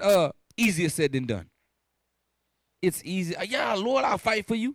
Yeah, Lord, I'll do that, man. Peter saw Christ. He did the miracles. Christ said, man, you're going to deny me 3 times. Said before hey, this is the funny thing about it, right? I was at my mom's, right? And I was like, damn, why the hell is that damn cock crowing so damn early?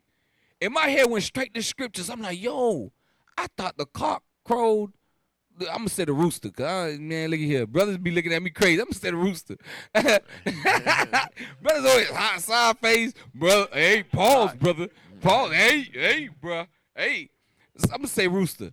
I thought the rooster, you know, before the sunrise, a little bit blue. You right?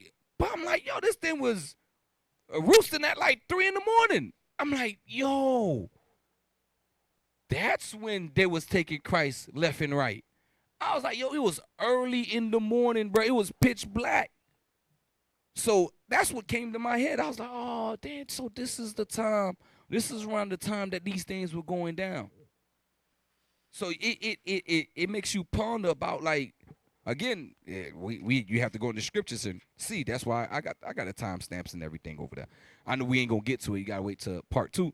But we understand that if you always addicted to the word of God, when little things come up, scripture's supposed to be popping in your head. Cause I'm mad. I'm like, man, why the hell, man? Yo, I'm about to go cook that damn chicken. That's in my head, but I'm like, yo, oh, wait up. If it's crowing at this time and it wasn't crowing all night prior to this, then this is the times that the roosters usually crow. And so I was like, okay, I need to go in the scripts and find these things out. All right. So, but these are some of the reasons that, you know, brothers done lived a long life. Ephesians chapter 6.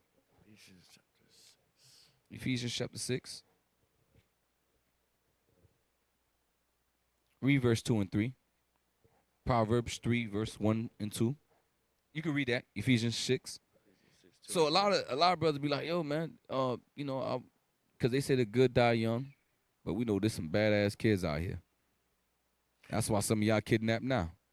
And not saying that it's good for you, but listen to your parents. And some of them, you can't even avoid it because ICE is now sex trafficking the kids. The U.S. government has been exposed. They've been a whistleblower that said the U.S. government is kidnapping kids. We know it happened in Haiti with Red Cross. It's out there. We know y'all still not kids, and there's some of it. There's nothing we could do about it. They trafficking their organs. They sex trafficking our kids. They doing all that. But then for you bad jits, the ones that don't listen to your parents, the one, hey, make sure you go straight home. Don't be hanging out with your friends too late. Let's read that. The book of Ephesians, chapter 6, verse 2. Mm-hmm. Honor thy father and mother, which is the first commandment with promise, that it may be well with thee, and thou mayest live long on the earth. I don't know if it happened to some of y'all, but when we was kids and we didn't listen to our parents, bad things happened. Mom said, hey, make sure you in the house at this time.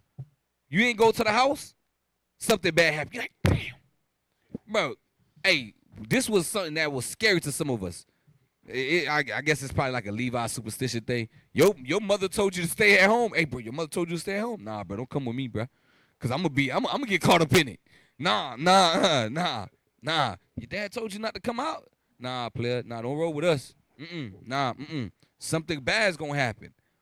But it tells you, honor your mother and father, that way your days may be longed upon the earth, because your father and mother, they been through some stuff. They trying to warn you, like, hey, listen, I thought it was all good too. Hanging out late, doing whatever I wanted to do. I could have been studying, putting things, setting myself up for the future, not saying that tomorrow's promise, but if you have good intentions and you're lining yourself up, the Lord may bless it. You don't know. But you shortening your life by not listening. Proverbs chapter 3, verse 1 and 2. Proverbs chapter 3, verse 1 and 2. Uh-huh.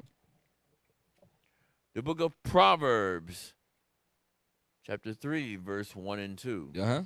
My son, forget not my law, but let thine heart keep my commandments. Read. For length of days and long life and peace shall they add to thee. Isaiah 57 and verse 1. So, by keeping the commandments of God, the pitfalls. Like I said before, when we was younger, bro, we used to hit licks. Bro, and then you'll read about a report about a kid breaking into a house and his back hit with a slug by the owner. And guess what we went to go do? Right back out there. Because we ain't had no fear of God. The book of Isaiah, chapter 38, verse 5. Uh-huh. Go and say to Hezekiah, thus saith the Lord, the God of David thy father, I have heard thy prayer, I have seen thy tears. Behold, I will add unto thy days 15 years. So the Lord will add on to your life. Now we know if you wicked as hell, Lord gonna shorten it. He gonna take you. But if you righteous and he know, I know what this man is capable. I know your yesterdays, todays, and your tomorrows. So he know if you willing to be a man of your word. Cause some of y'all be like, Lord, if you help me get this, I'll do this, that, and third. That, like, Lord, give me a long life so I could do your work. Some people, some pray, hey, Lord, I pray I'm not here when destruction comes. Some brothers pray, Lord, I pray that I am here so I can help my people. So based on your prayers, you're going to get. That's why it says pray. If you don't ask amiss, it could be granted towards you. All right? Give me that 10 times more. You know what I want? Baruch chapter 4, verse 28. For as it was your mind to go astray from God, so being returned, seek him 10 times more. So when we look at the past of what our forefathers did, if we are our forefathers, y'all, that nugget that y'all got, that this generation shall not pass until all be fulfilled, we are our forefathers. That's going somewhere. So it says when your mind was going astray, the same way you was making sure you ain't miss out on not one event when carnival, when the club was popping, when the roller bounced, when you in roller skating, when the chicks was out and all that, when you made sure you ain't miss a beat, make sure you don't miss a beat when it comes to this word of God, his feast days, so forth and so on. All right, I'm gonna give y'all a quickie. Well, I gotta watch that either. Yeah, see, brother shaking his head like, boy, you don't know what you just said just now. See, y'all mind the file. Y'all mind the file. All right, so quick, right? Holy Wednesday, pull that up. Holy Wednesday. Just going into counting of the days. So this, and also pull me up the picture that I brought up. We're gonna deal with this before we go. It's gonna be real quick, y'all. I'm gonna give y'all the precepts, and I like to always end the class with something. So if y'all don't ever watch the class at the end, you never gonna find out the little. Yeah. Just throw that out there. You precept this in your Bible. All right, pull it up. It was a link. You could just click the link. All right. So you see how it says Judas Iscariot betrayed Jesus during the Last Supper, which took place on the evening of Holy Thursday, the day before the crucifixion? That's bull, right? Scroll down.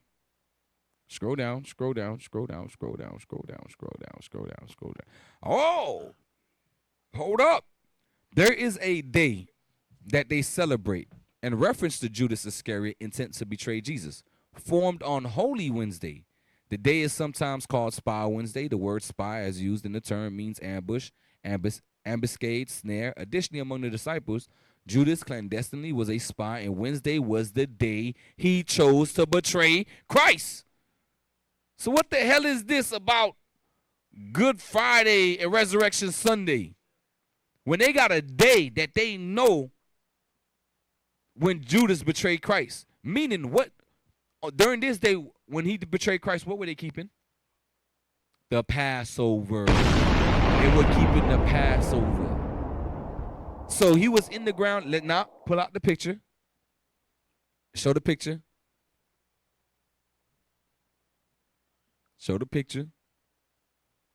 All right. So, Jesus Christ, our Passover timeline of his crucifixion. Matthew chapter 27, verse 45. Could somebody get that? Matthew 27, verse 45. 27, verse 45. Yep.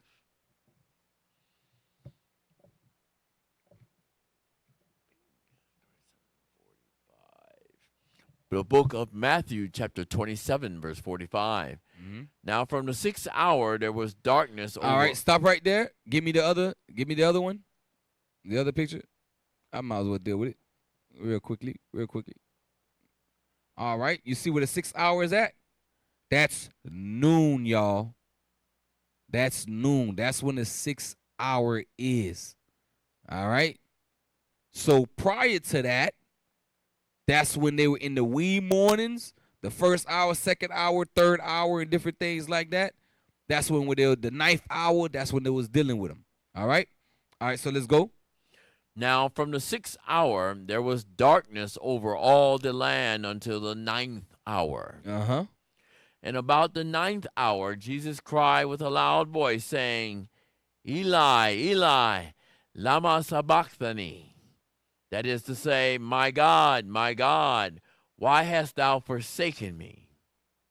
Some of them that stood there, when they heard that, said, This man calleth for Elias. All right, so stop right there. So we know he was on the cross at noon and he was there to the 3rd hour. Now we know during these times it gets dark later, right? Go to Luke. Go to Luke now. Let's get to Luke. So people are confused when they read this right here. Where is it at? Bear with me. I should get where my old rusty dusty.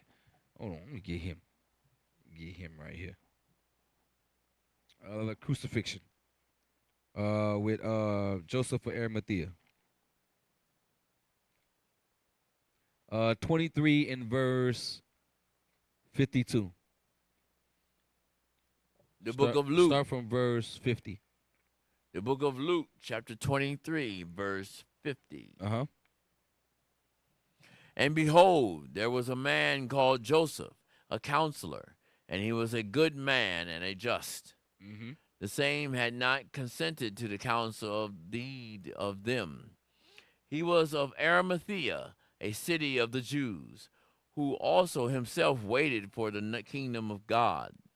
Mm-hmm. This man went unto Pilate and begged the body of Jesus. Uh-huh.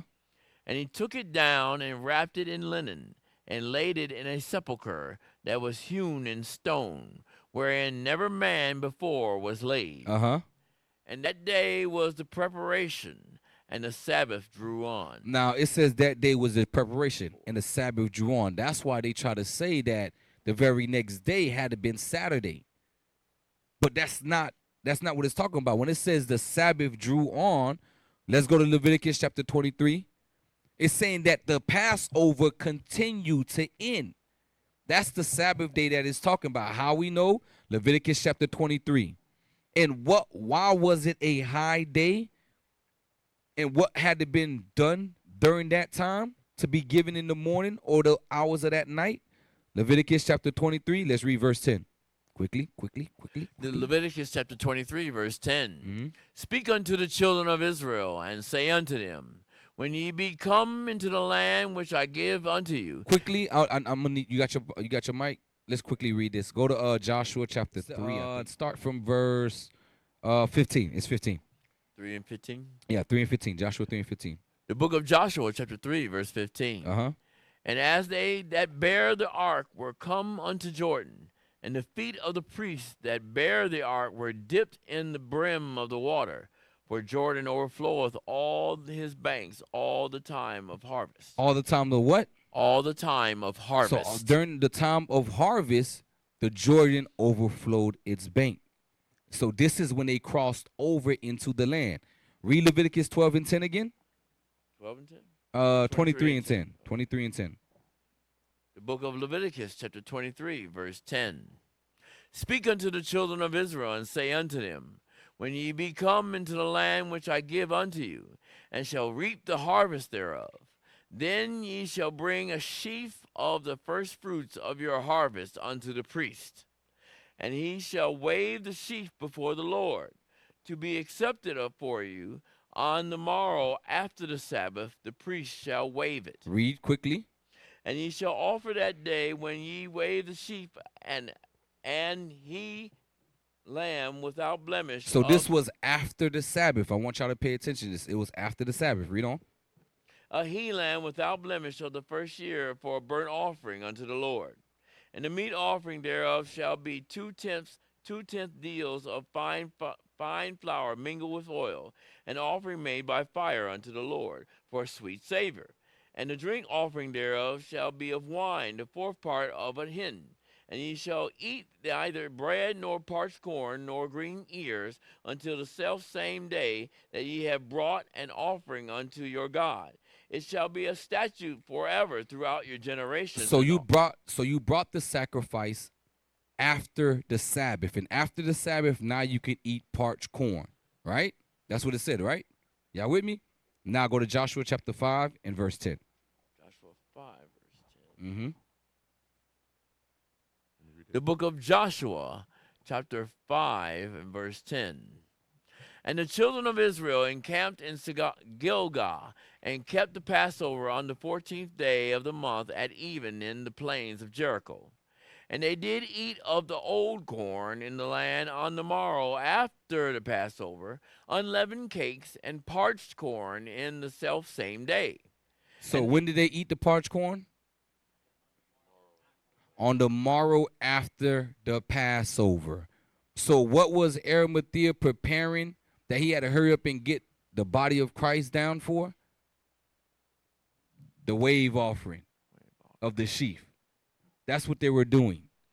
So on the morrow after the Passover, they had to do it, because if you didn't do it, what feast day intertwined with Passover?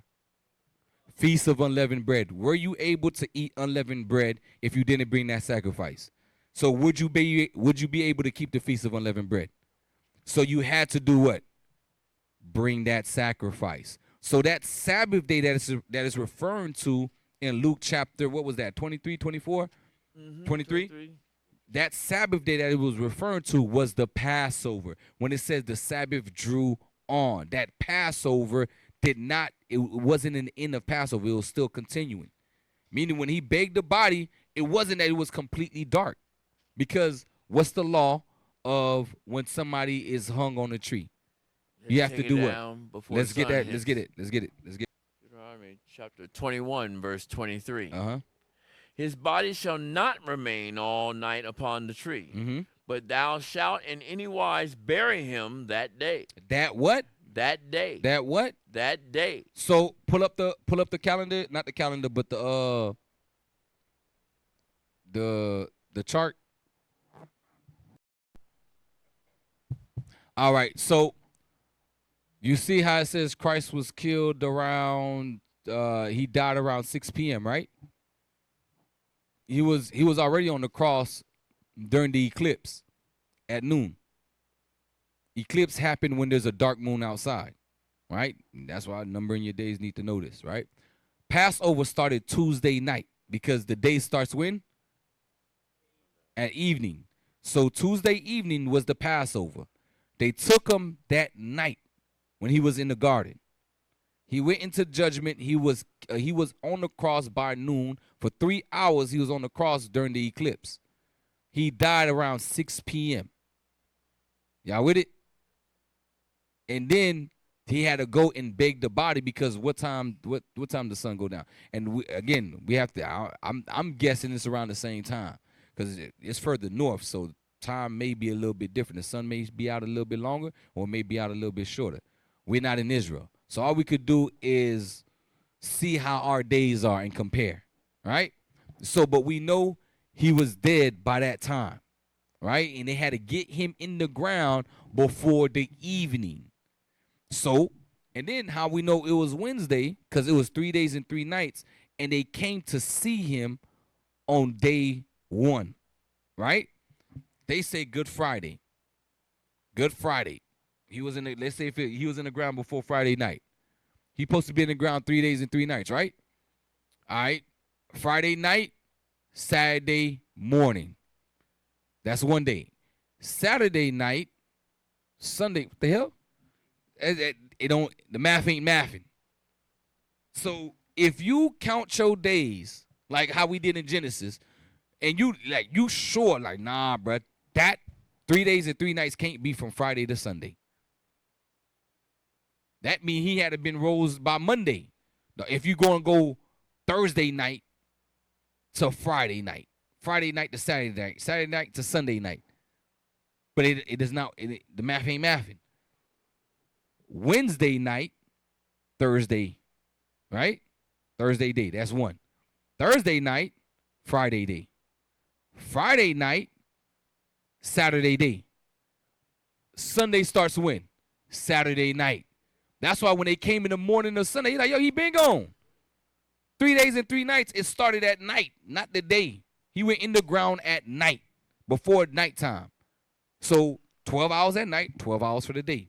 12 hours at night, 12 hours for the day. 12 hours at night, 12 hours for the day. Y'all got it? So Joshua 5 and 10, it tells you that there was, no, you ain't got to go get it. Okay. I'm just, you can take that off. Joshua 5 and 10 tells you that they ate the parched corn on the morrow after the Passover. Leviticus chapter 23, 10 down to 15 tells you that they ate of the parched corn after they brought the sacrifice, after the Sabbath. So it shows you that it had to been that Passover, not the 7-day Sabbath. Because if you don't know that, you would not know how to count Pentecost. Because like Passover this year falls on the Sabbath. You don't start counting 7 complete Sabbaths until after you bring this sacrifice, which the sacrifice will be brought on the morrow after the Sabbath, letting you know the Sabbath is already gone. So you have to wait till the next 7-day Sabbath to start counting 7 complete Sabbaths. So you don't count on the day of Passover as the first Sabbath to count up until Pentecost. All right? Let's end it. Romans chapter 15, verse 4. Romans chapter 15, verse 4. Matter of fact, 2 Timothy chapter 3, verse 16. Skip that. Yeah. Timothy chapter 3, verse 15. 15, 16, 15. We can start from 16. Which I gotta see it. Let me go to it. Read it. 15. 2 Timothy chapter 3, verse 15. And that from a child thou... 2 Timothy chapter 3, verse 16. 16, okay. 2 Timothy chapter 3, verse 16. All scripture is given by inspiration of God and is profitable for doctrine, for reproof, for correction, for instruction in righteousness, that the man of God may be perfect, thoroughly furnished unto all good works. So, brothers, everything in this Bible is profitable. This will build your faith because, listen, the time is short, y'all. We ran through some of the history, found out, hey, man, our forefathers were alive while they were seeing everything. While brothers were going off, sisters were going off, they was alive to see everything, just like we are. But our days are numbered. So what you can do for the Lord while you still alive, because there's no devices in the grave. With that, we say shalom. Most High in Christ bless. What is a nation?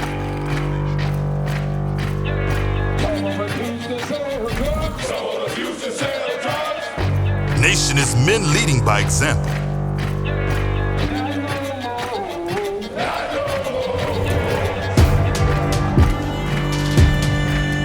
Nation is family.